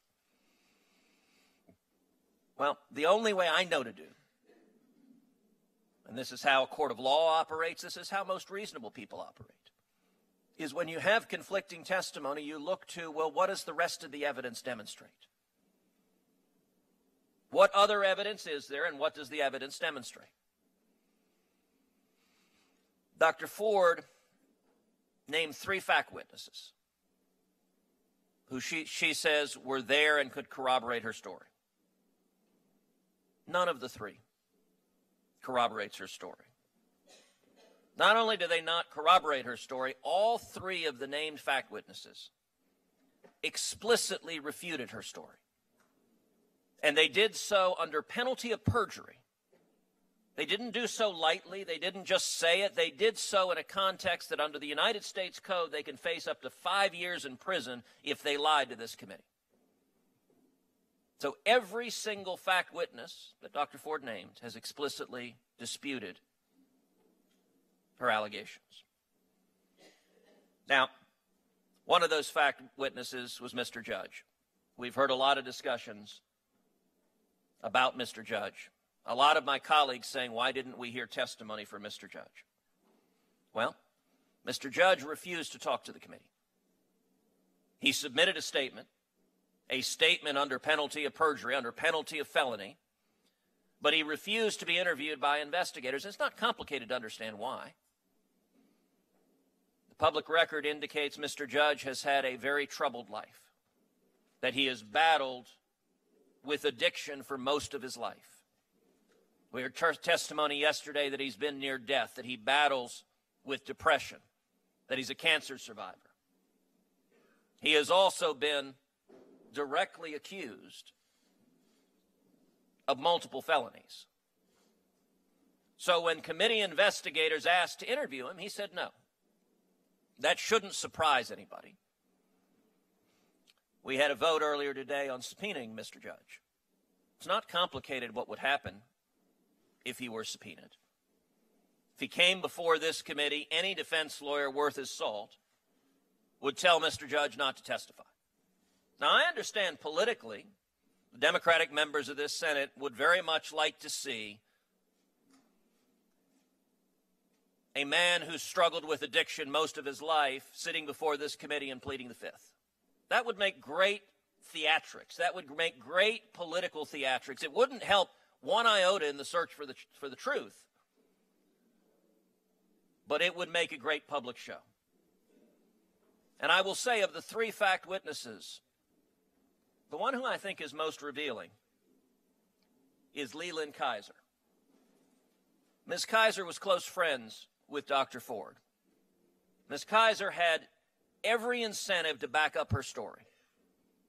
And instead, Ms. Kaiser, under penalty of perjury, says she doesn't know Judge Kavanaugh, and she has no recollection of any party like the one Dr. Ford describes. Dr. Ford testified yesterday that Ms. Kaiser texted her after submitting that statement to say she was sorry for not backing up her story. I think that indicates powerfully that her incentives, if at all possible, were to back up the story, and yet she didn't feel she could. She had no incentive, no motive to lie, every incentive to agree with Dr. Ford's story, and yet she did not do so. So all 3 fact witnesses have explicitly disputed the allegations. What other evidence do we have? We have Judge Kavanaugh's calendars. Detailed day-to-day. I have to admit, when the calendars were first released, there were press stories about them. I didn't find that terribly persuasive evidence until Judge Kavanaugh walked through day by day each of the possible days when this was alleged to have happened and walked through the specific conflicts, how he was out of town for many of the days, how he had conflicts for many of the days. The notion that his calendars were almost like diaries, frankly, I think is kind of odd. That's not something many people do, but it appears to be something both he and his father do. That contemporaneous evidence that he kept in 1982, I'll tell you, in a court of law, that kind of contemporaneous evidence would be powerful. If you're trying to ascertain two conflicting witnesses and which one is telling the truth, you would look for contemporaneous evidence one way or the other. And finally, we know Judge Kavanaugh's impeccable record of decades of public service. He's 53 years old. And prior to 2 weeks ago, there have been no allegations whatsoever of this kind. 6 FBI background checks, detailed, thorough FBI background checks. Nobody raised any claim like this. Now, all of us know from human experience that if someone is a sexual predator, if someone is committing the kind of actions that have been alleged, that it is very rare that they're a one-time offender.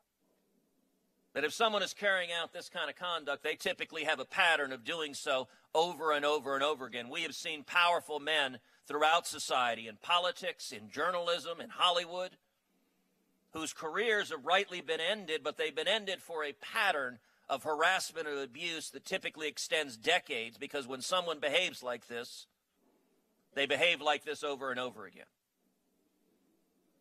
There's no credible indication that that's occurred.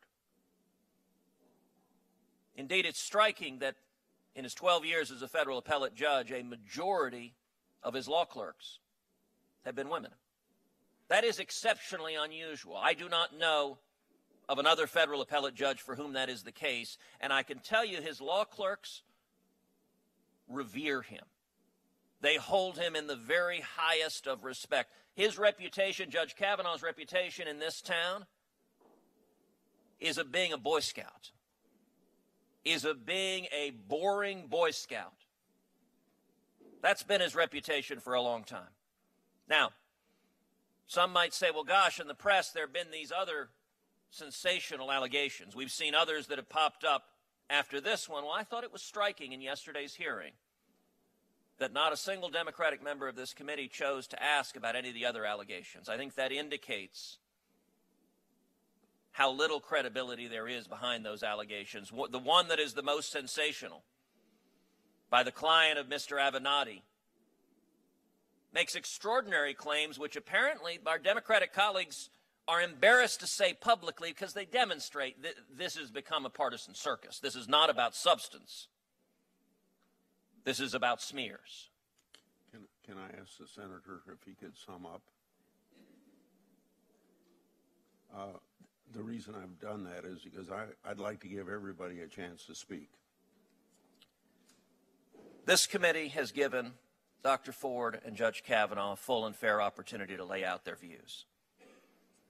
And I will say, unfortunately, the conduct of our Democratic colleagues,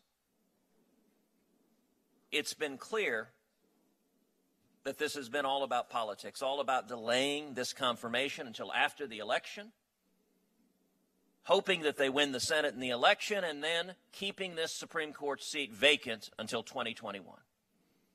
Every Democratic member of this committee, before the confirmation hearing started, said they opposed Judge Kavanaugh, before a single thing started. And not only that, this allegation, the ranking member of this committee had it in writing on July 30th. If on July 30th that had been reported to the committee chairman, this committee has a process to investigate it, that is confidential, that the FBI could have participated in investigating, starting back in July 30th, that we could have had a hearing that is closed, that is not dragging either of these individuals through the mud. That's the way this process should have worked. And the testimony yesterday from Dr. Ford is that the only people who had copies of the letter were herself, her lawyers, Representative Eshoo, and the ranking member of this committee. Dr. Ford further testified that neither she nor her lawyers handed the letter over. That leaves the only conclusion possible is that the letter was leaked to the public by either of the two Democratic members of Congress or their staff, or someone else to whom they gave it. If there are only 4 people that have it, and 2 did not give it, then the other 2 are the only possible sources. And that, unfortunately, demonstrates a cynicism, a willingness to smear Dr. Ford if it helps politically delay this nomination. I think we have an obligation to be fair, to be impartial, to listen to the evidence, to weigh the evidence. That's the right thing to do, and that's what I hope this committee does, and that's what I hope the full Senate does. Senator Coons.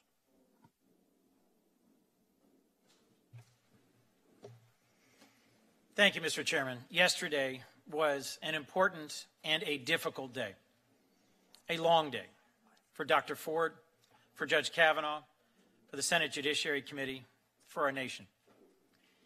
And I will say briefly at the outset that before yesterday began, I prayed. I prayed for Dr. Ford and her family. I prayed for Judge Kavanaugh. I prayed for our chairman and ranking member. I prayed for our president. I prayed for all who would watch yesterday, who were victims of sexual assault. And I prayed for all who would watch yesterday, uncertain whether we could conduct ourselves respectfully. And I must say, after everything I have heard, I am struck that in the Twitter-fueled smash-mouth politics of our day, we must ask ourselves, what about our conduct? What about our conduct here would encourage anyone to come forward with credible allegations of sexual assault, to seek a nomination to a federal court or other position of trust, or to serve here? And as a result, I tonight will pray for our nation. The burden on this committee was to address, investigate, and resolve reasonable doubts as to credible allegations against the nominee before that. And by that test, this committee has failed. I know we have heard strong words about many of our colleagues. And my predecessor, long-serving senator and former chairman of this committee, Joe Biden, has been quoted by many, and I would say misquoted at times. But I want to share one quote, one thing he said to me when I began my service here, which was, "It is always appropriate to question another senator's policies. It is always appropriate to question another senator's priorities, but it is never appropriate to question another senator's motives." And there has been far too much of that that's happened in this process, in a way that, frankly, will make it very difficult for us to take off our partisan jerseys and at some point get back to the important work of finding solutions to the real challenges facing this country. What I have been searching for in this process is the facts. And I recognize many of my colleagues on the other side do not see it that way. Many of you have questioned the timing of when this allegation surfaced, and you have also said there are not enough facts corroborating Dr. Ford's testimony to ruin a good man. I strongly disagree with both of these points and want to explain briefly why. The first time I learned of Dr. Ford's allegations that Judge Kavanaugh had sexually assaulted her was on September 12th. Ranking Member Feinstein disclosed this highly sensitive information to myself and other Democrats on this committee only after reporters had learned of the letter Dr. Ford had provided her Congresswoman. I don't know how this information leaked. I regret that it did. The decision whether to come forward should have been Dr. Ford's and Dr. Ford's alone. And I cannot rule out that the person who leaked this information had a partisan agenda. But I am certain Ranking Member Feinstein and her staff did not disclose Dr. Ford's account prior to that date because it was not theirs to share. And I think it's regrettable that long-serving, honorable colleagues of hers have questioned her motives. I know since the day that my Democratic colleagues and I learned of these allegations, we've had one consistent request: to allow the FBI to investigate them in a nonpartisan, professional, even-handed manner and deliver their findings to us so that we could reach a conclusion. That same night, Ranking Member Feinstein sent a letter requesting such an investigation. To suggest that Senate staff interviews or letters from lawyers are an adequate substitute for a robust FBI fact-gathering process that we might then weigh is not credible and reflects, sadly, a willful blindness to the dysfunction of our institution. To my colleagues across the aisle, you know me. You know I try to be fair to nominees that come before us, and I respect this process and the humanity of those, even those with whom I passionately disagree. If I were convinced this were nothing more than a partisan hit job designed to take down a good man and hold a position vacant past the election, I would not stand for it. An investigation would be helpful because Dr. Ford's recollection shared with us so powerfully yesterday of her assault were searing but incomplete. Dr. Ford testified credibly about painful memories she's carried with her to this day. The feeling of a hand clasped over her mouth and her not being able to breathe. We'll never get to it. The sound of laughter while she was pinned on a bed. The weight of a body on top of hers groping her and the feeling of relief fleeing the house. Dr. Ford testified with 100% certainty that the person who assaulted her was Brett Kavanaugh, whom she knew through multiple acquaintances and had socialized with on multiple occasions.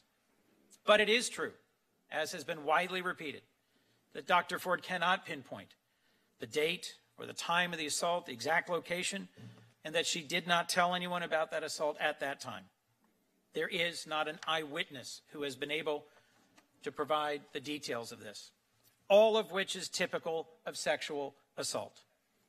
Many experts have written how common it is for assault survivors to remember some facts with searing clarity, but not others, which has to do with the survival mode that turns on when we experience trauma. The vast majority of sexual assault victims delay disclosing what happened to them or never disclose it at all.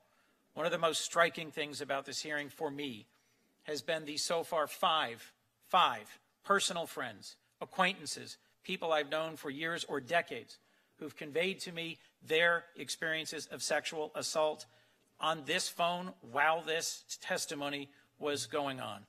That suggests that there is an ocean of pain in this nation, not yet fully heard, not yet fully addressed, not yet appropriately resolved. And I, for one, will not countenance the refrain said by too many in response to these allegations by Dr. Ford that it happened too long ago and that in our nation, boys will be boys. We must do better than that, and we must set a better standard than that for our own families and for our future. I worry sincerely about the message we are sending to assault survivors if we plow ahead with this nomination, despite the seriousness of the allegations. And I have conveyed to my friends and colleagues that I had wished we would take a 1-week pause, 1 week only, not to spread this out past the next election, not to pursue some partisan goal, but to allow a professional FBI interview with everyone who may have relevant information, starting, yes, with Mark Judge, who obviously, given the vote of this committee this morning, will not be subpoenaed to appear before us. I'll remind you briefly that many of those who came forward to support Judge Kavanaugh, including my own professor from Yale Law School, Akhil Amar, and an organization I've long belonged to, the American Bar Association, have spoken up to also request a thorough and professional background investigation. I think to ask for a week is not to ask for too much. When Professor Anita Hill came forward, the White House cooperated, and in 4 days, a hearing was put together with 22 witnesses. I think that's what Dr. Ford deserves. I think that's what her bravery deserves, and I think that's what our nation deserves. I will not go through a long point-by-point refutation of what we've just heard from some of my colleagues, but let me simply say a few things about Dr. Ford's testimony. As I've said, she bore the pain of this attack alone for far too long, but her memories did not stay hers alone. Dr. Ford told her now husband in 2002. She told therapists in 2012 and 2013. She told friends in 2013, 2016, 2017, 2018, and has submitted testimony about all of that to this committee. Dr. Ford, when she came forward yesterday, had nothing to gain and a lot to lose. She came forward to testify about her experience of assault, and I'm going to use her words. She said, "I'm here today not because I want to be. I am terrified. I'm here because I believe it is my civic duty to tell you what happened to me while Brett Kavanaugh and I were in high school. Civic duty, to tell the truth. What has always struck me is that Dr. Ford came forward to voice concerns about Judge Kavanaugh before he was nominated. She reached out to her congresswoman anonymously to the Washington Post tip line as well when Judge Kavanaugh's name was on the president's short list. She was not lying in wait for an opportune time to make a big reveal to sink a nominee. Rather, she had wanted this information to get to the president before he made his selection so the president could pick someone else. I wish he had. Judge Kavanaugh yesterday unequivocally denied the allegations against him. But something he said repeatedly, importantly, was not accurate. Over and over again, he testified, and we've just heard it repeated here today, that Dr. Ford's account was refuted by 3 individuals Dr. Ford identified as being present. That's not the case, and Judge Kavanaugh knows it. Not recalling is not the same as refuting. Their statements issued through lawyers say they don't remember the gathering. Of course, none of these 3 people were assaulted that night. For 2 of them, it would have been an unremarkable evening, just another casual summer among friends. And Leland Kaiser says that she believes Dr. Ford's account, a fact not acknowledged by my colleagues or Judge Kavanaugh. I'll also say that, in my view, the failure of this committee to subpoena Mark Judge, whom Dr. Ford identified as a witness and participant in her attack, is a failure in this committee's effort to get to the truth. We also have to face the reality. There are additional serious allegations brought in sworn statements by Ms. Ramirez and Ms. Swetnick, who have both asked for an FBI investigation into their claims. Their claims have varying credibility, but deserve to be heard. I wish Judge Kavanaugh would have pointedly supported a short pause for an FBI investigation for the benefit of clearing his own name. But I'll say, as I conclude, there is something much greater, in my mind, at stake. The fact that Judge Kavanaugh is nominated to the Supreme Court means this is not just about his credibility and the remaining concerns about his credibility that I will carry forward. It's about the court's legitimacy.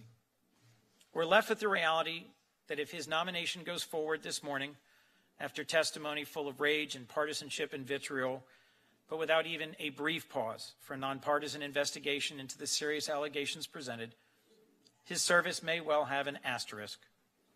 Litigants coming to the court will have reason to question the fairness of the institution.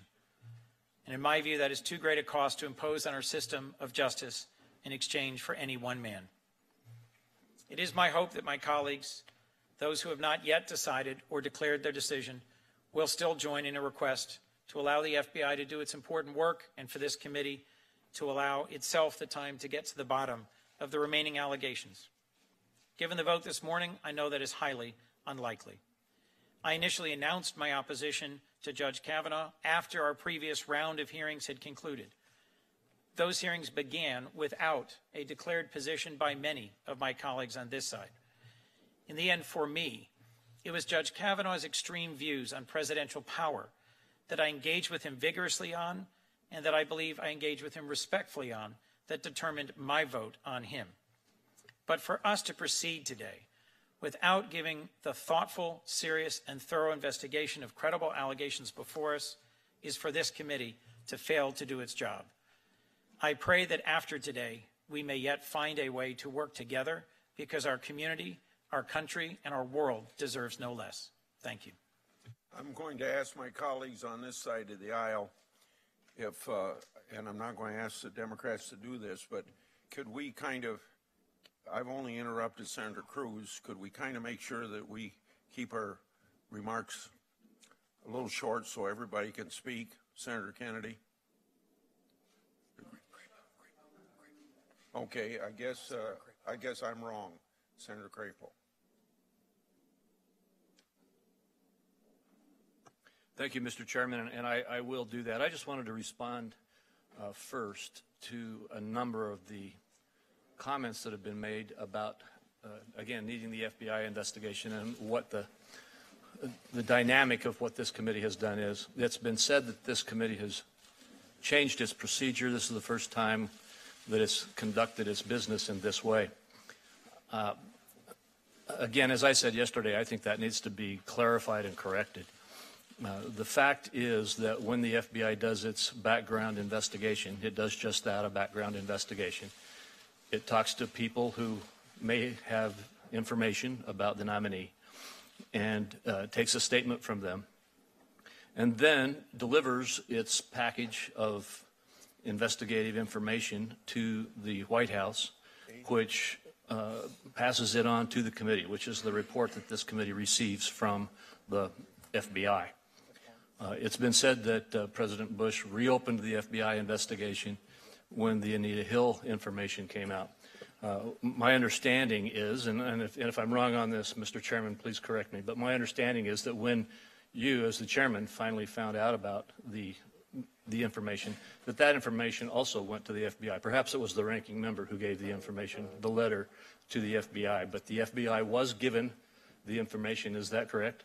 That is correct, and they said to the White House, in the usual way they do, that they considered it closed. So the 2 points there. First of all, the full letter, unredacted, was given to the FBI, and the FBI did what it does, and I don't know exactly what they did in the Anita Hill case, but did exactly what it usually does, which is to reopen it, if you will, evaluate the letter, and then again, I understand that the FBI then closed it and sent the information to the White House, as they did with the previous report before this allegation came up. Is that correct, Mr.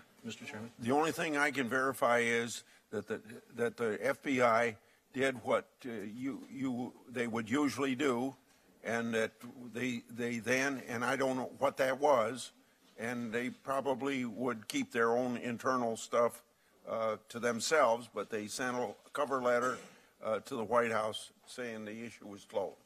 So the FBI did look at this. The FBI did whatever it does in its background check activities, and then resent an updated amount of information to the White House, which the White House then forwarded to us. And then the process, which has traditionally been followed in this committee, was followed again. And I believe that immediately the chairman opened up an investigation by this committee. That also is customary practice. And as has been stated yesterday, but I will restate again, our committee investigative staff, which is extensive and well-trained, has legal authorities similar to the types that FBI agents do, such that when they conduct their investigations, the people who are interviewed and those who are reached out to by the committee are under penalty of a felony that could result in 5 years imprisonment if they don't respond honestly and correctly to the questions. Every one of the witnesses that was identified has been reached out to. Now, some comments have been, well, they didn't actually submit themselves to a deposition or to some kind of a court process or something like that. As has already been very well explained by some of our other colleagues, when a witness refuses to testify, the alternative is to try to get a statement from them, which the FBI does or the committee does. And in this case, statements under penalty of felony were obtained from all of the witnesses. So I think the argument here that there was some process followed that was not fair is simply inaccurate. The argument that the process followed was not the same as the committee has followed in the past is also inaccurate, and I think that's very critical. Now, to turn to the issue at hand, yesterday we received hours and hours of testimony from two witnesses, and both of them, frankly, made very strong cases. This committee is under the need to evaluate the testimony that was given and determine how it will judge or rule on on the obligation this committee has to give advice and consent. In that context, I came away believing that there had in fact been a sexual assault in Dr. Ford's past.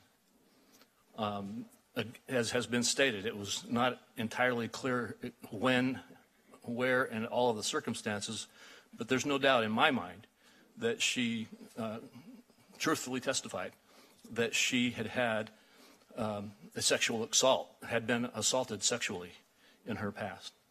I have to say, I also listened very carefully to Judge Kavanaugh as he testified, and I felt that the testimony he gave was also honest. He gave, I thought, very strong testimony that he was not there. And so I think that, that this committee has to face the difficult task of what burden of proof does it apply, what standard does it apply in exercising the advice and consent that it gives, and that's a very difficult thing that each one of us individually needs to face and deal with. As I've said, I don't feel that the evidence shows that Judge Kavanaugh was there that night. I believed his testimony. I believed Dr. Ford's testimony about the sexual assault. And because of that, I will vote yes today to move the nomination forward to the floor.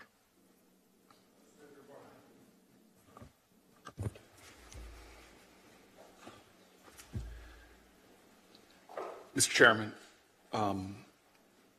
this has been obviously my first process, my first time through a Supreme Court nomination process. I fought for years to be on this committee. It's the one I wanted to be on as soon as I got to the United States Senate in 2013. I made you aware of that, sir, and the ranking member.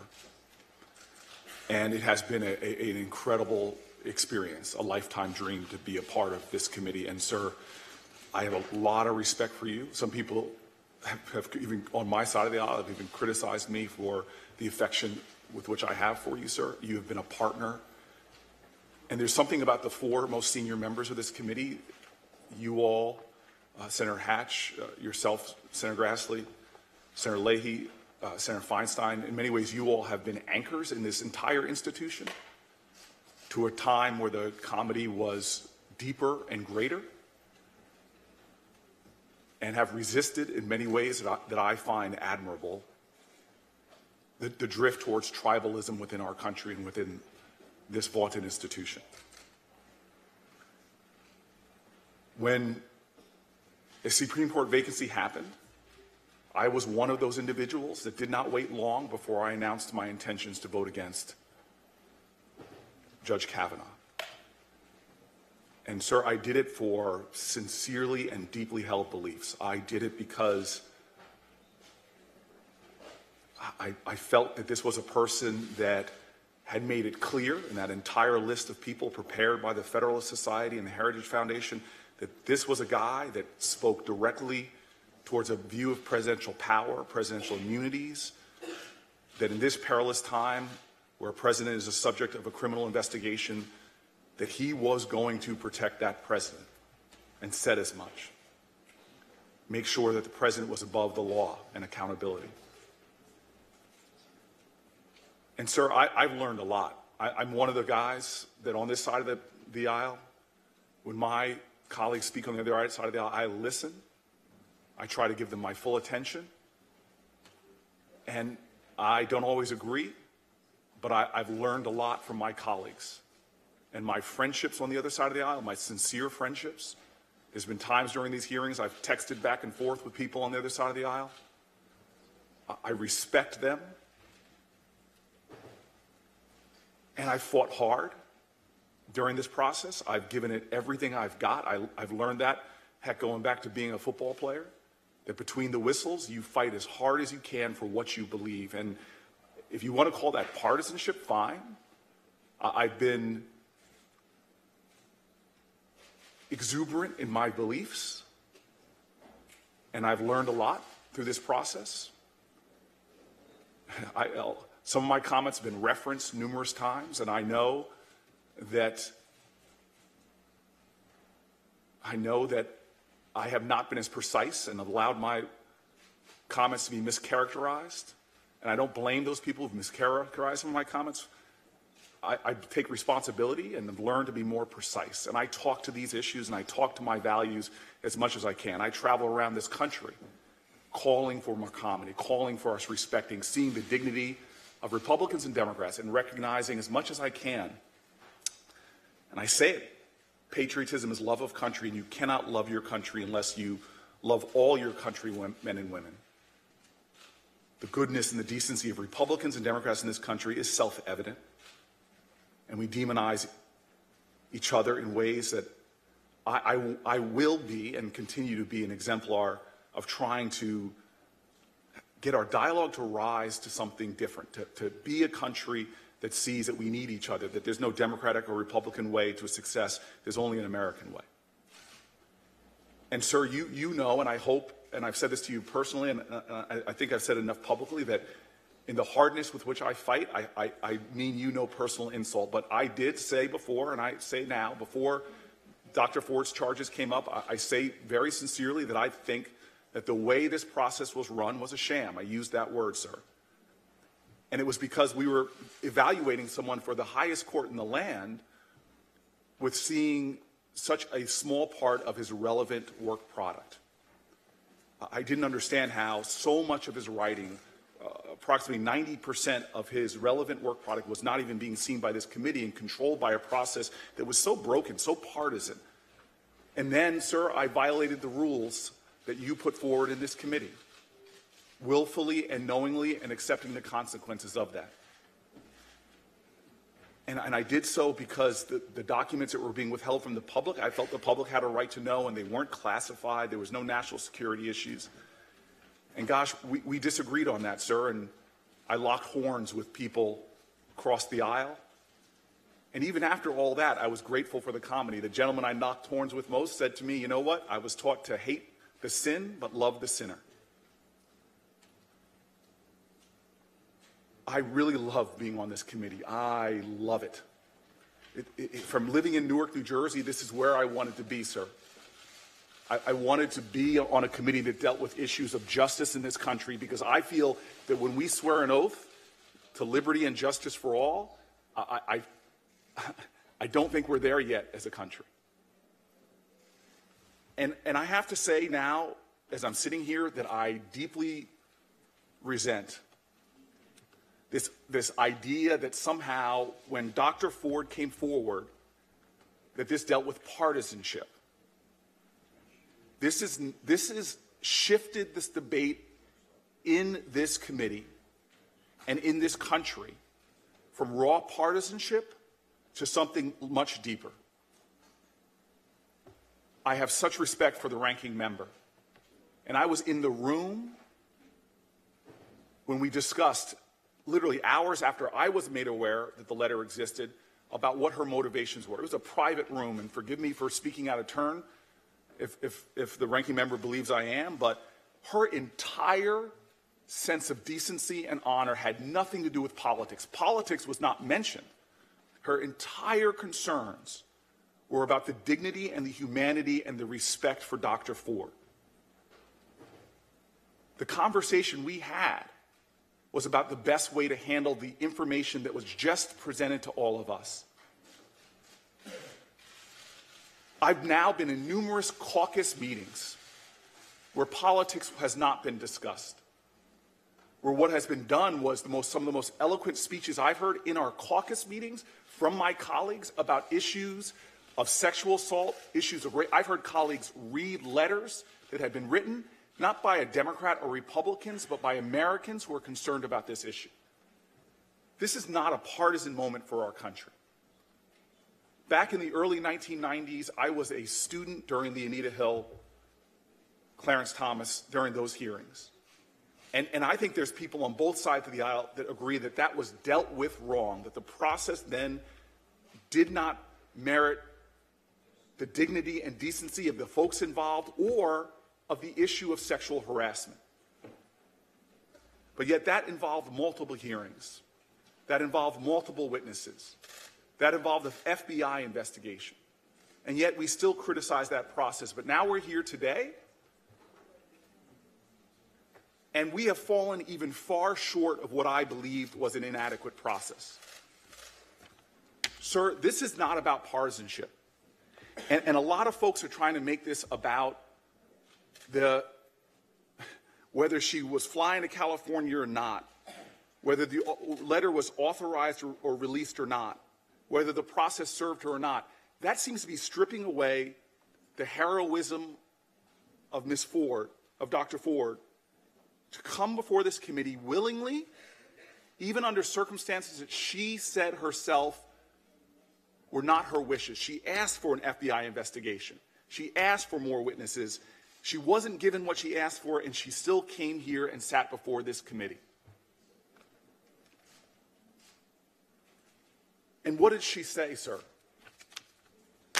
When someone has the courage to speak to one of the most powerful bodies in the land, what did she say?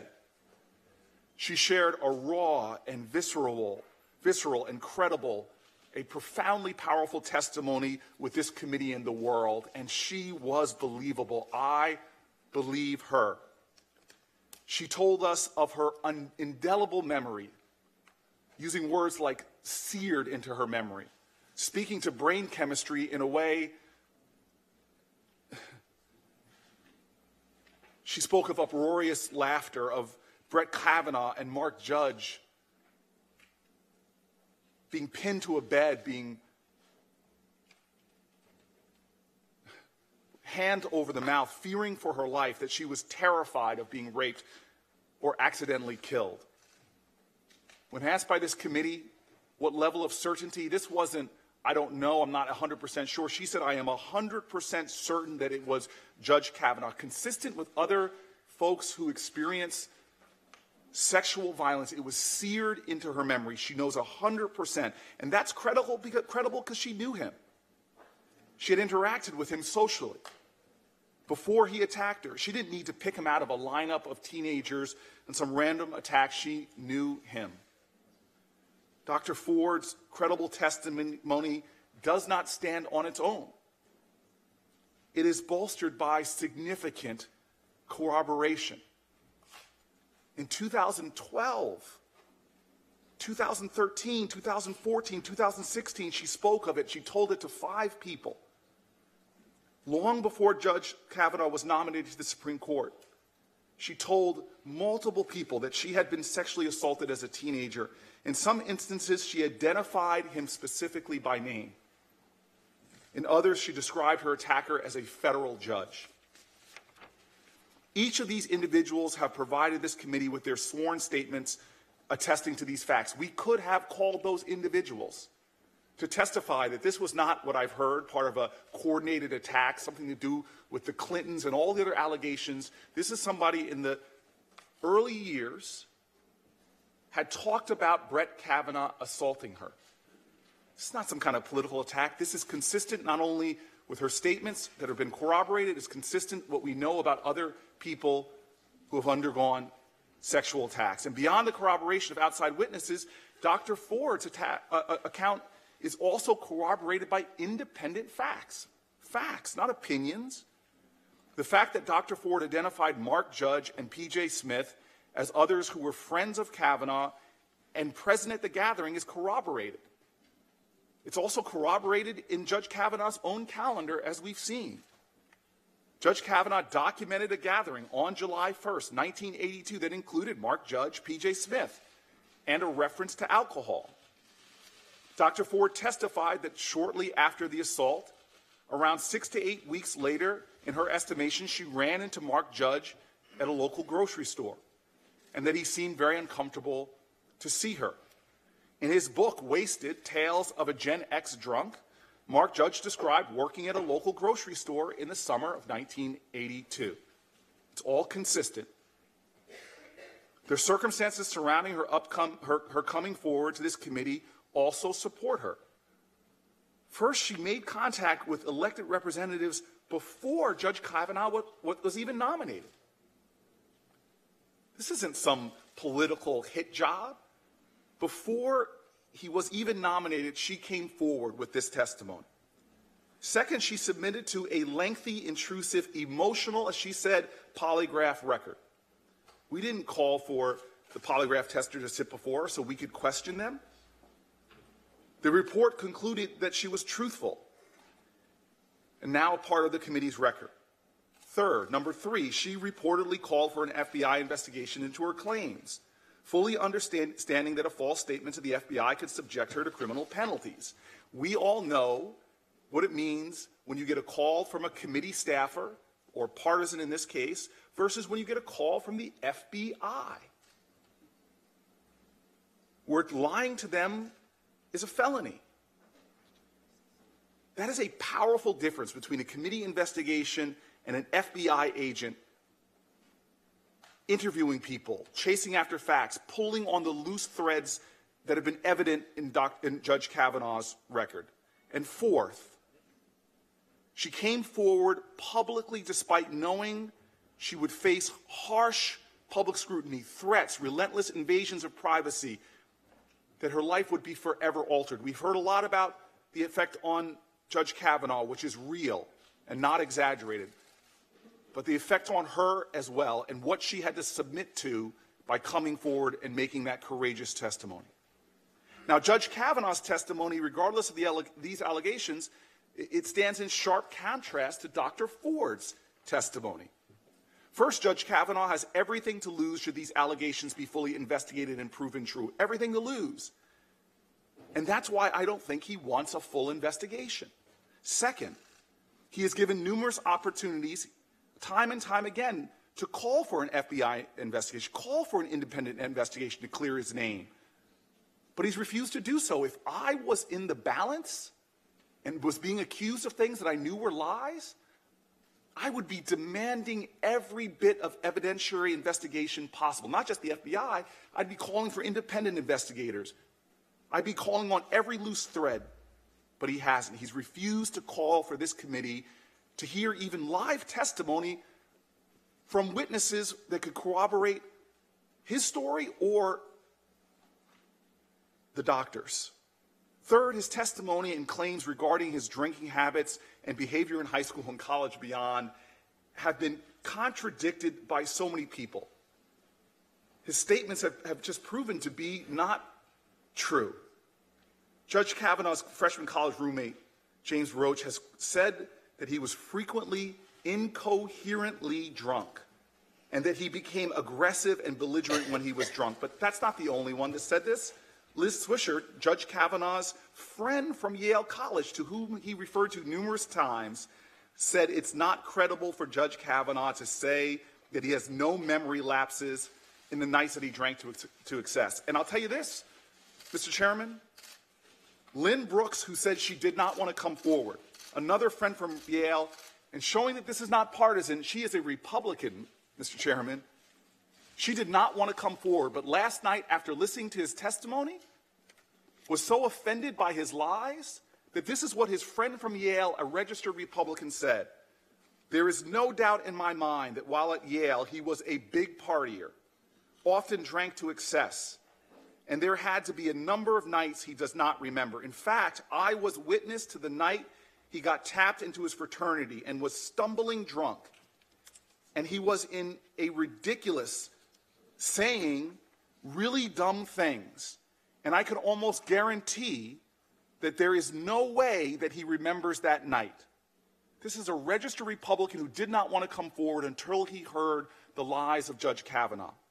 Brooks said last night in an interview that there were multiple emails and texts circling amongst her classmates about how Kavanaugh was, quote, lying to the Senate Judiciary Committee in his testimony.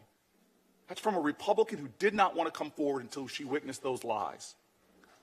Judge Kavanaugh's testimony yesterday also mischaracterizes what three other people Dr. Ford indicated were present last night. He told us, as his exonerating evidence, kept mentioning three names over and over again. Judge Kavanaugh repeatedly said that four people who knew Dr. Ford, who Dr. Ford said were present at the gathering where she was sexually assaulted, said it didn't happen. That's just patently untrue. Mark Judge said, I have no memory of this alleged incident. This is not, it did not happen. P.J. Smith said, he has no knowledge of these allegations. That is not, it did not happen. Leland Kaiser has said through her attorney, she has no recollection of being at a party or gathering where Kavanaugh was president. That is not it did not happen. In fact, Leland Kaiser has said she believes Dr. Ford. The only person who has denied the event has taken place, who said it did not happen, is Judge Kavanaugh. And so now this is the real point, sir.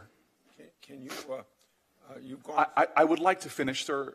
I understand that, but may I finish my statement? Okay.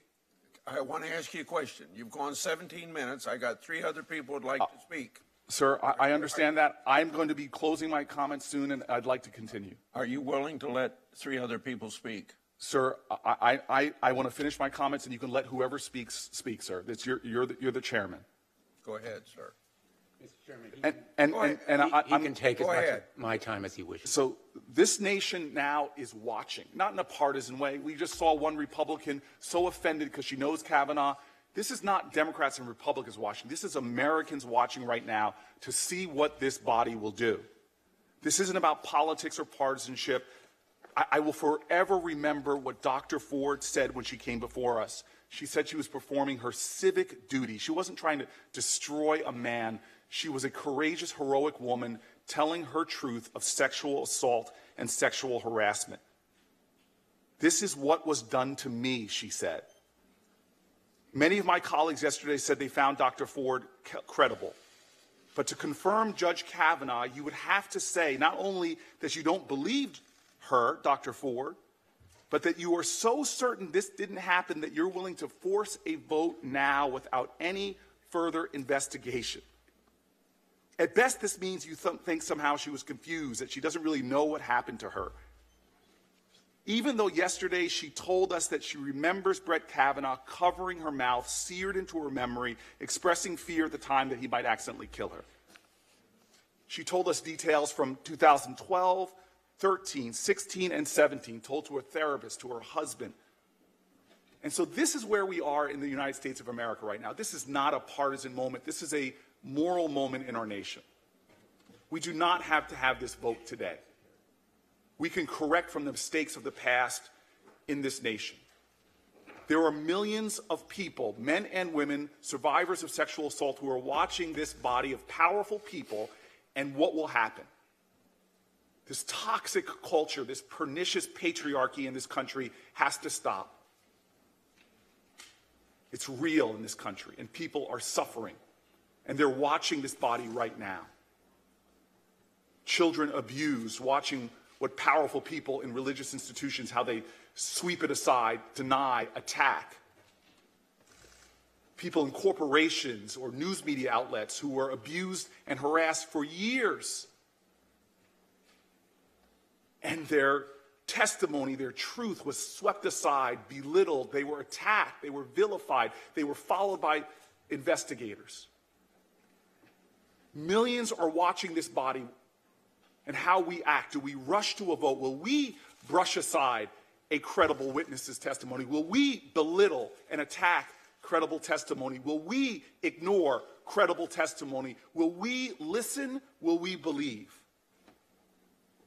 In the United States of America right now, there are dark corners of our culture. The Center for Disease Control reports 1 out of every 3 American women, 1 out of 3 American women will experience some form of sexual violence. 1 out of 6 men. 60% of them go unreported. And there are those right now watching this group of powerful people. How will we deal with a privileged man? A seat on the Supreme Court is not an entitlement. Just because you went to Yale Law School or were the captain of your basketball team, this is not, the Supreme Court is not an entitlement. And Mr. Chairman, I'll tell you this is not a court of law. We're not saying that this man is guilty of what he said. The question is do we know enough now to delay this? Or are we going to rush to put someone on the Supreme Court with this cloud hanging over them? I cannot stomach that we are going to move forward, that we are going to say to women across this country, that say to men across this country. I think that question, and I'm going to finish. I think that question you just asked is a good place to stop. Sir, I will stop with this. I will stop with this with respect for this committee and respect for you. I cannot sit here I cannot participate in what I know history is going to look back as a dark moment again, in the same way we look back at the Anita Hill, Clarence Thomas trials. I cannot participate in that. I conclude my remarks, sir. We should not brush aside her comments. We should not belittle her testimony. We should listen to her. We should listen to women. And we should thoroughly investigate this before moving forward. To do any other thing is to diminish the truth, diminish the issue of sexual harassment in this country, and to again relegate ourselves to what I believe is a dark, dark element of our society. So with that, sir, I will leave. Senator Kennedy.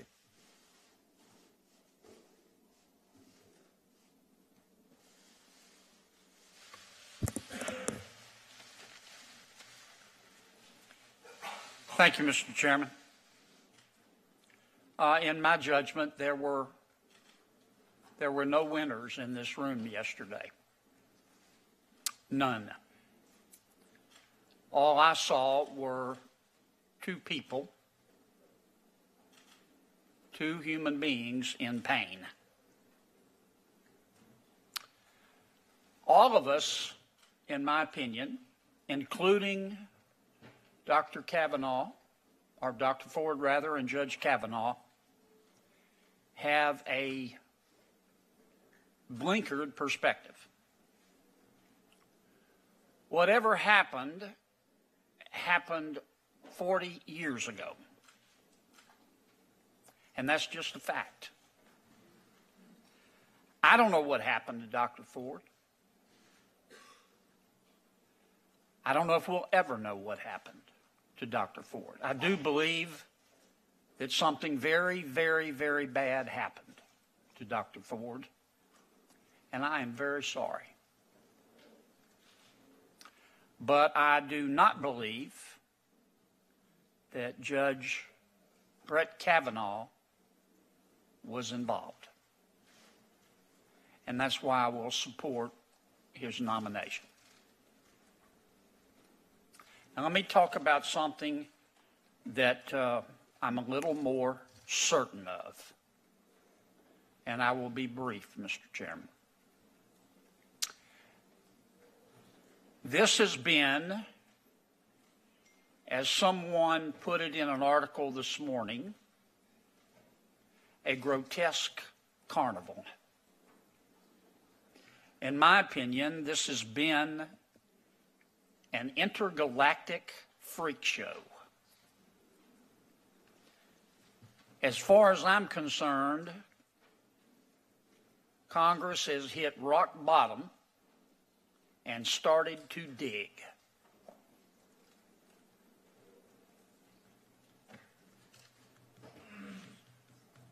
And all of this could have been avoided. Every bit of it.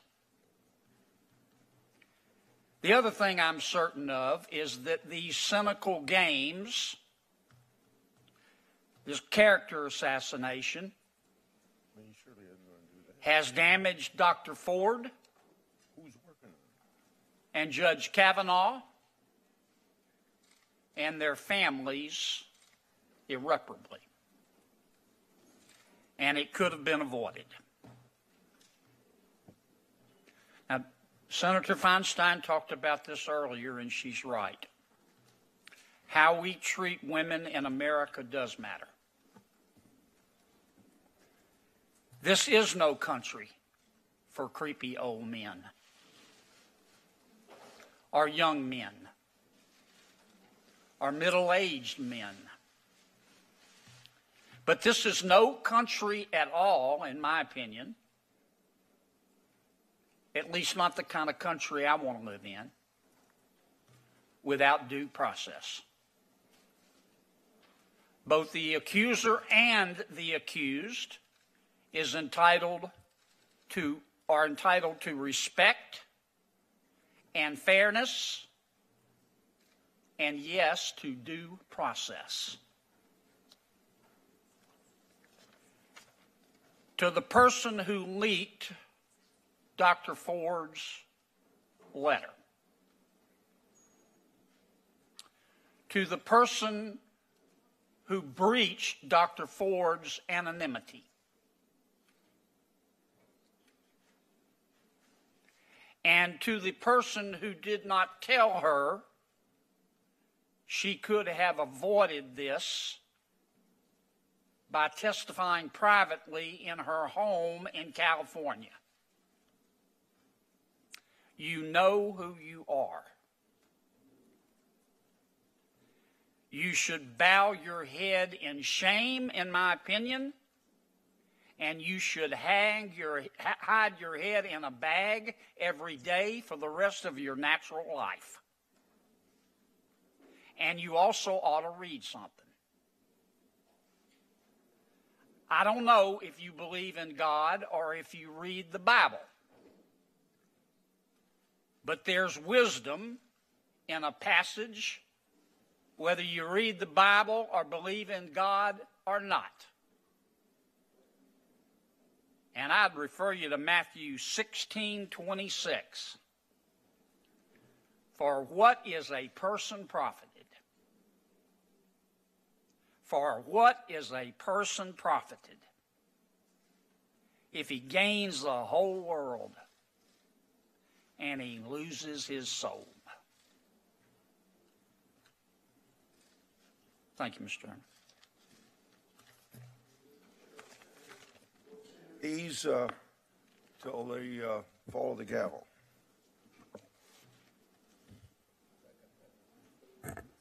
Mr. Chairman?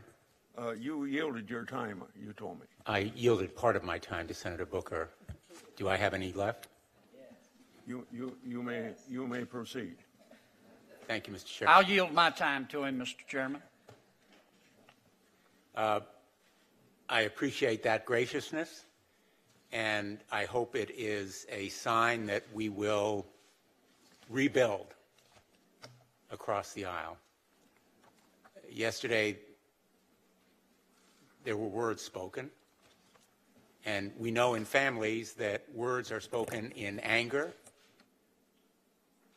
and sometimes in the moment that we later walk back. Those words yesterday from members across the aisle to this side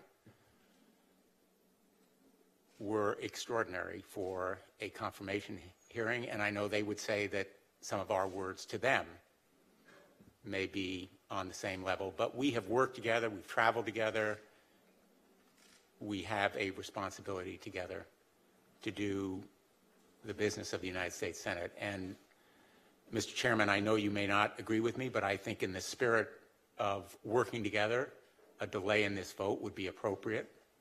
I'm here to make a last appeal that we avoid a rush to judgment with great respect for your position. The session yesterday was a job interview. And it's a job interview for a position unlike any other. I have tremendous reverence for the United States Supreme Court. I was a law clerk there. I've argued 4 cases there. I've spent most of my career in the courts.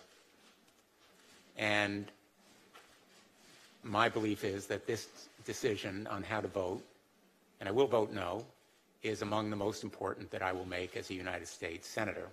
The United States of America deserves not just a good nominee, but the best person for the job. And the person that we saw come before us yesterday was filled with such rancor and animus, such anger, that I cannot accept that he would be an impartial and objective justice on the United States Supreme Court. To describe members of this committee as a left-wing conspiracy, to threaten, literally to threaten United States senators, I simply cannot accept. We are interviewing, or we were, Judge Kavanaugh for a position that is a lifetime appointment to the highest court in the land. He cannot be removed except through impeachment. and he will be there for decades to come.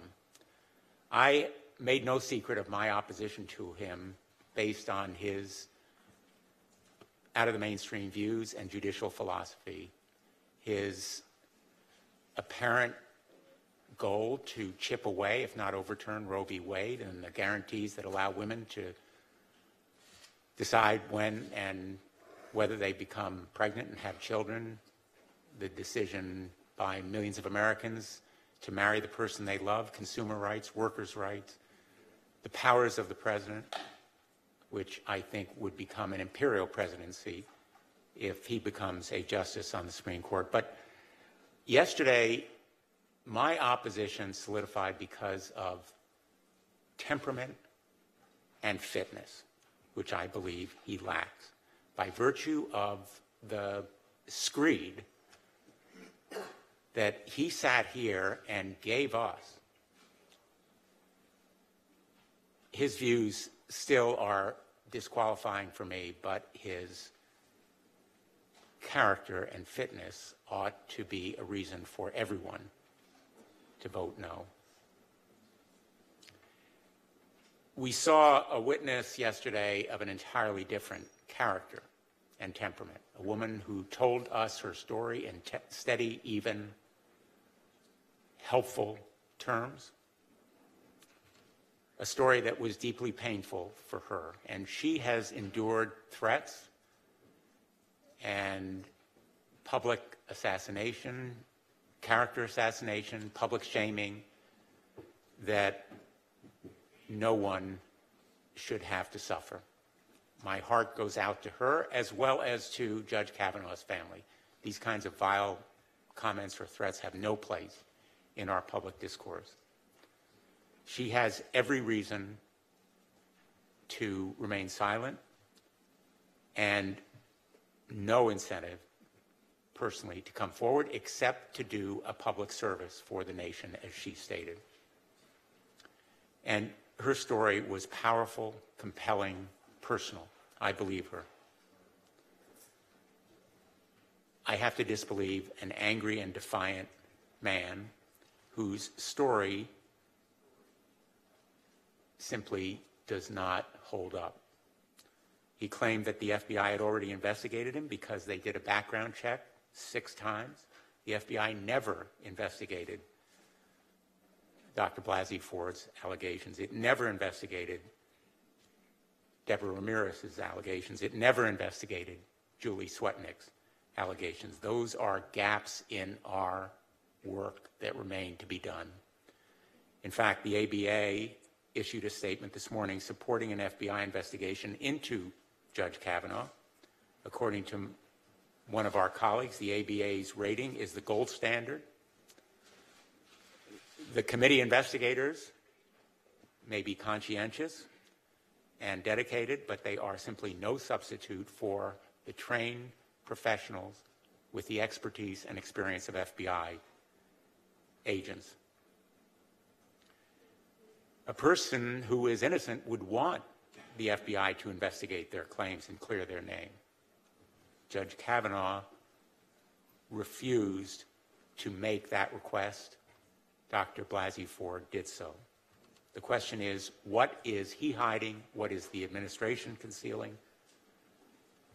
Why have we not received those millions of pages of documents that remain hidden?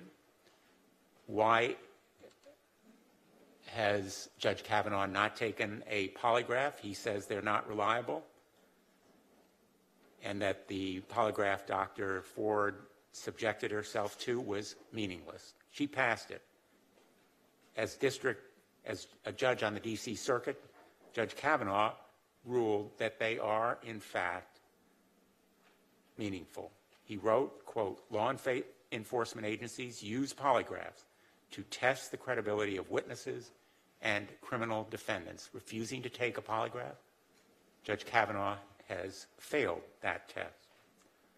Judge Kavanaugh claimed that all 4 witnesses Dr. Blasey Ford identified as being present at the party have said that the sexual assault, quote, "didn't happen."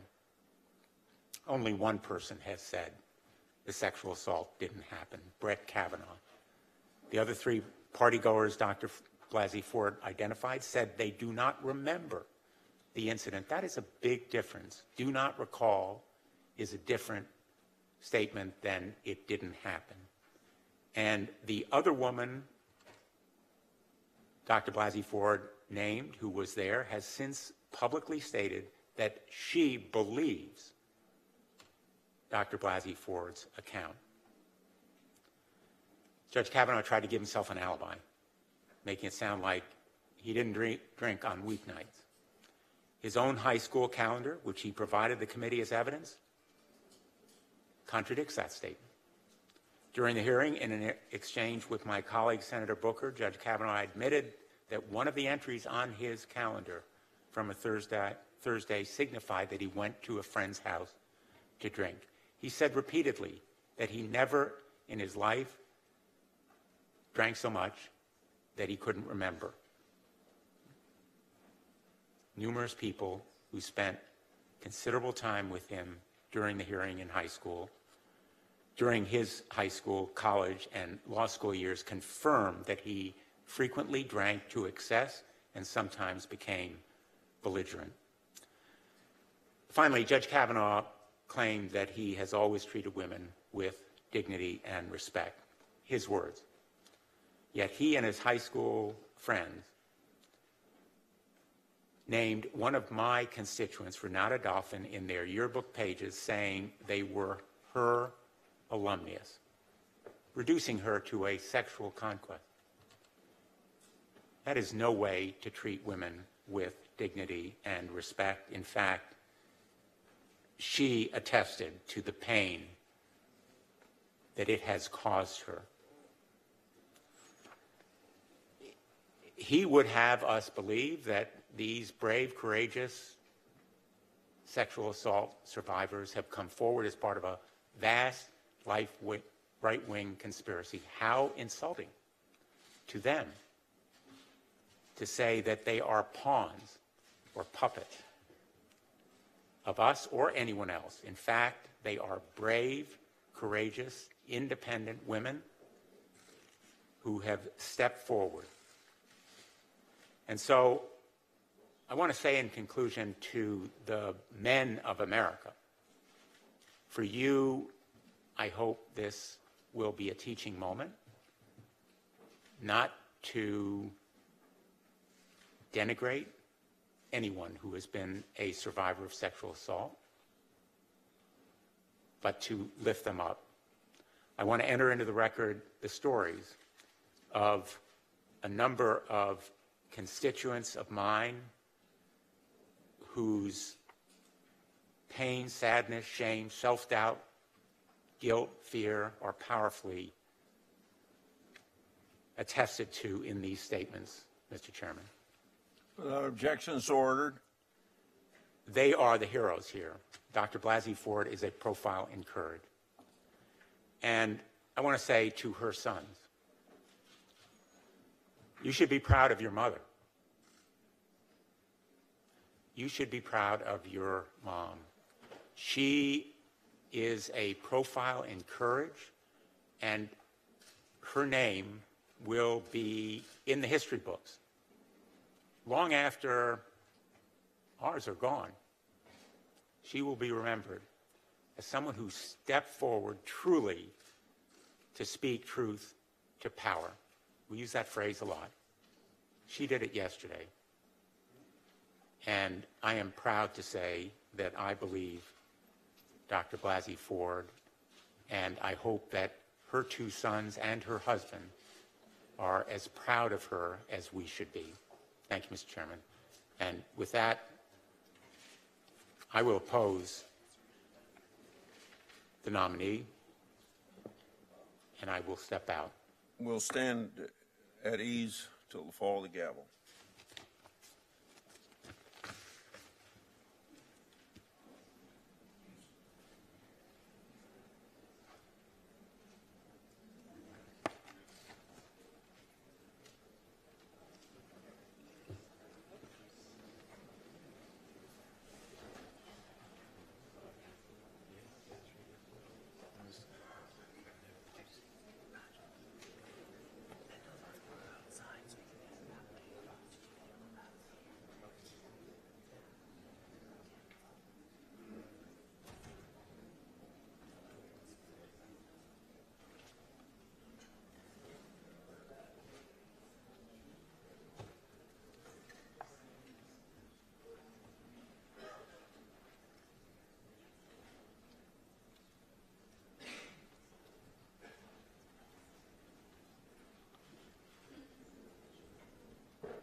endorse it if he wants to, but there was no agreement to do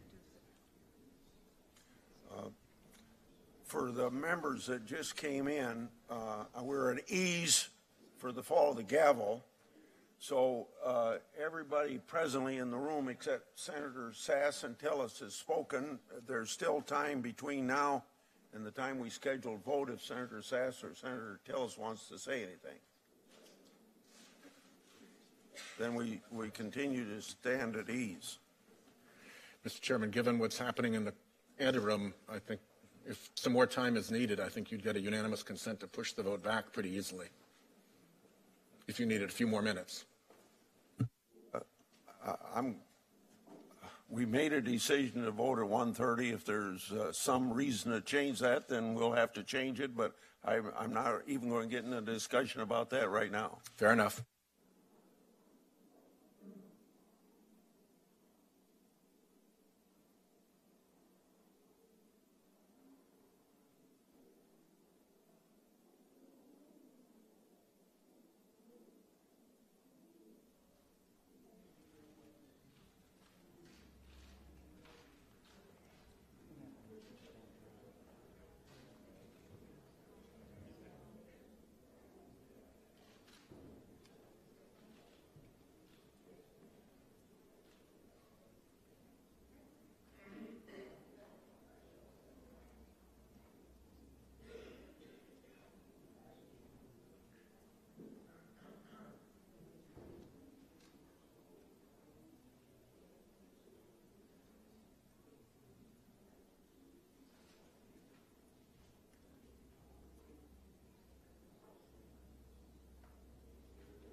I recess the meeting until the fall of the gavel.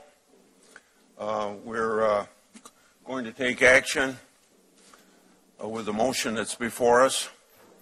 We got to make sure that we have a quorum.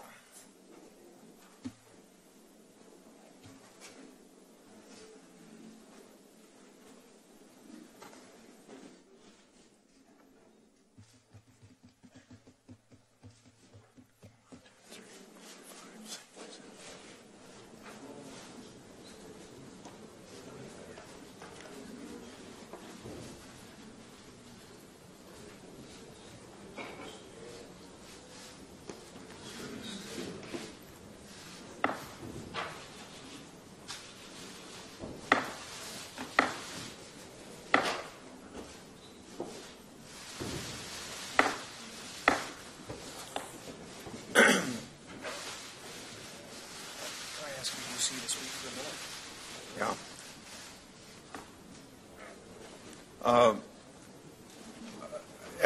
As a point of personal privilege, I'm going to call on Senator Flake to speak.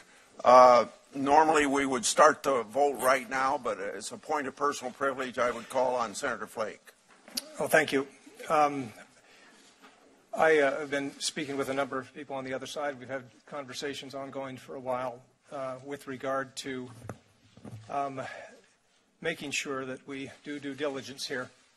And I think it would be proper to delay the floor vote for up to but not more than 1 week in order to let the FBI continue to do an investigation limited in time and scope to the current allegations that are there, and limited in time to no more than 1 week. And I will vote to advance the bill to the floor with that understanding. And I've spoken to a few other members who on my side of the aisle that may be supportive as well. But that's my position. I think that that we ought to do what we can to make sure that we do all due diligence with a nomination this important. And I want to say that this committee has acted properly, and the chairman has bent over backwards to do investigations from this committee and to delay this vote in this committee for a week so that that Ms. Ford, Dr. Ford, could be heard, and she was yesterday. So that's with that agreement. I will vote to advance the bill to the floor. Clerk will call the roll. Just wait, just 1 second. Can Diane speak? Could we have a description of... Yeah, what are we voting on? Let's see. We are voting on the motion to report the nomination to the floor. The clerk will call the roll. Wait, that's not my understanding of what, Mr. Chairman, let the senator explain it.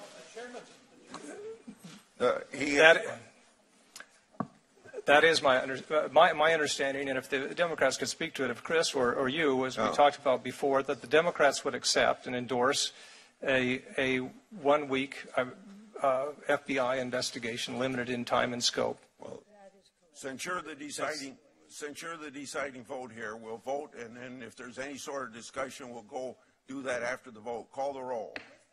Aye. Mr. Graham. Aye. Mr. Cornyn. Aye. Mr. Lee. Aye.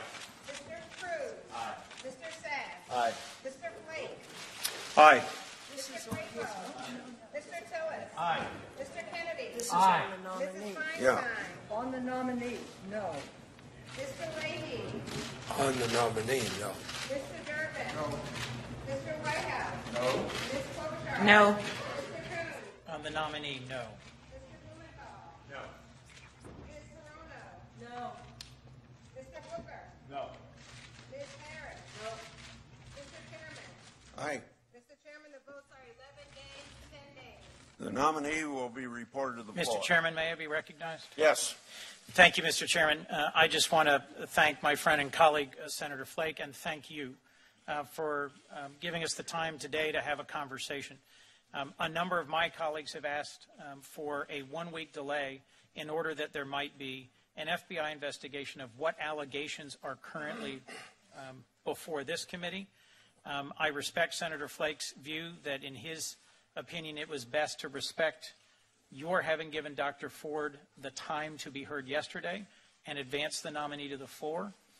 But it is my hope that we could work together on a bipartisan basis to diligently pursue an FBI investigation within the next week, not for the purpose of delay, but for the purpose of investigating further either allegations made by Dr. Ford or others, with a goal towards demonstrating a bipartisan commitment to diligently investigating these allegations. Thank you, Mr. Chairman. Thank you, Senator Flake. Senator Feinstein. Thank you. I would support that motion. I think we do need this investigation. As a matter of fact, I sort of misunderstood, Senator Flake, what you were doing. I thought it included a one-week investigation. So I would like to support the motion for that investigation. Mr. Chairman. Mr. Chairman. We'll take turns here. Senator. I love this committee, but we're not the majority leader. Senator Flake has made clear what it would take him to be comfortable on a final passage vote.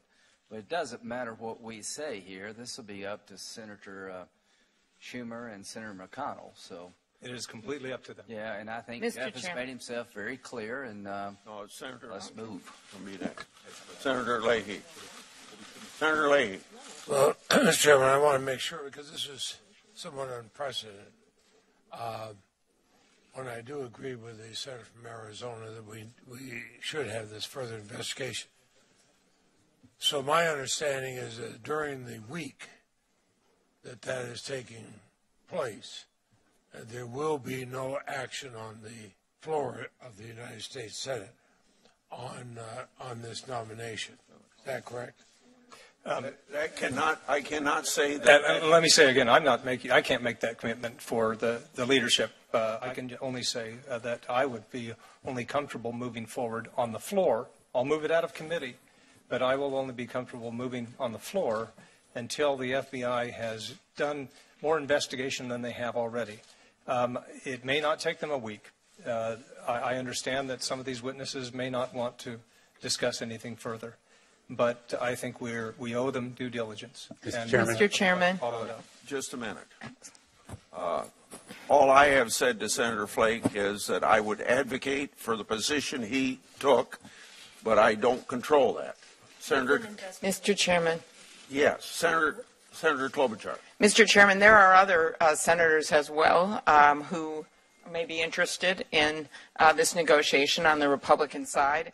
And there's not really a set agreement here. All of us had already said we were voting no. It is simply Senator Flake working with all of us to say for the good of the Senate and the good of the court, the American people deserve to have the facts followed up on. And I really appreciate his willingness to do that. And that is what this is about.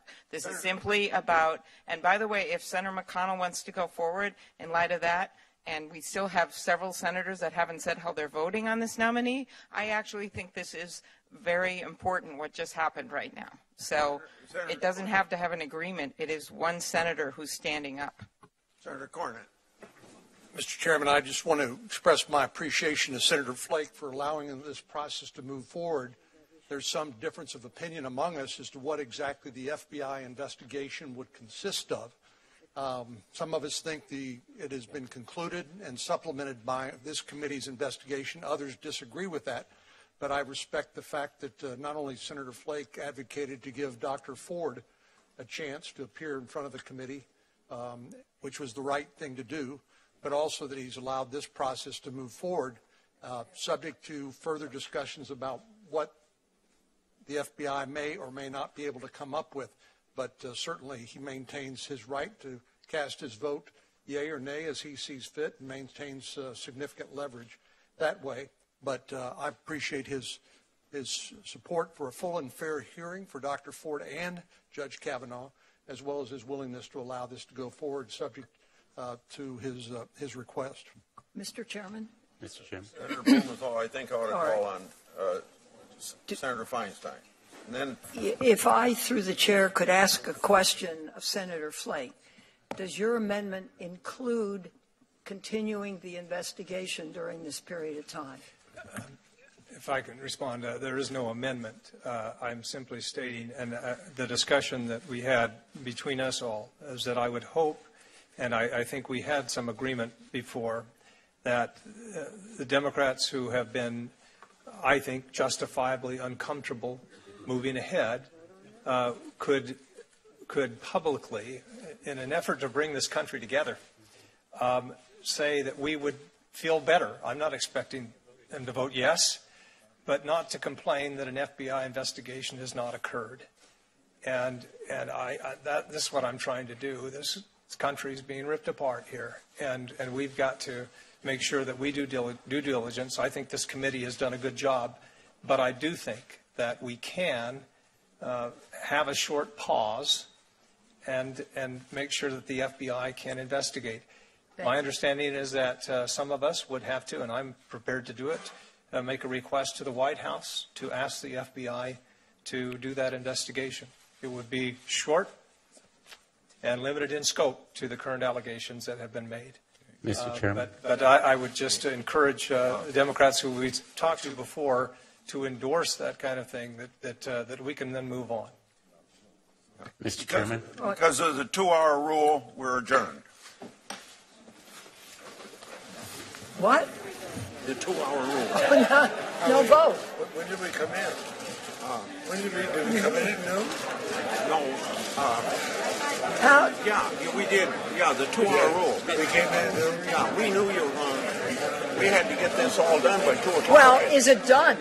Is Flake's is it going to happen, or did you cut off a vote? No, we didn't have a motion in front of us. This is all a gentleman and women's agreement. I would assume. Gentlemen and women's agreement. I would assume. But I'm committed to. Let him say what he's committed to. Hey, John.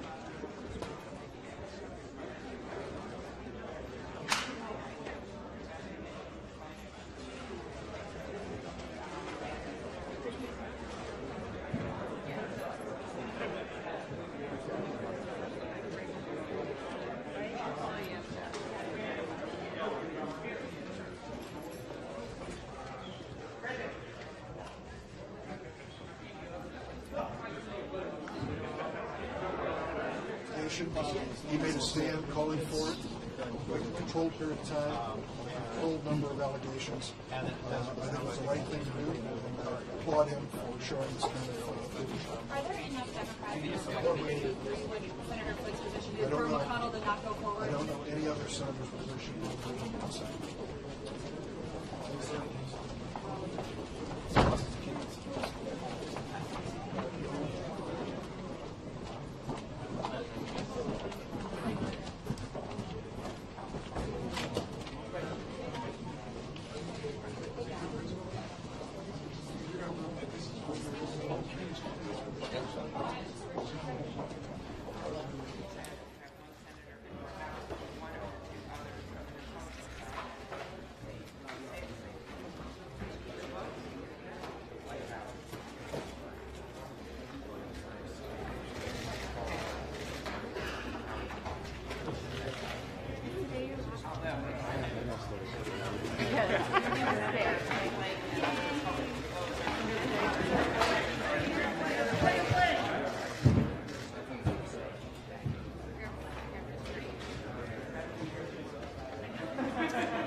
nations in the world. There's no lacking of coast. There's no lacking of ocean. So it's an honor to be with the President, and thank you very much for being at the Oval Office with us. President, thank you.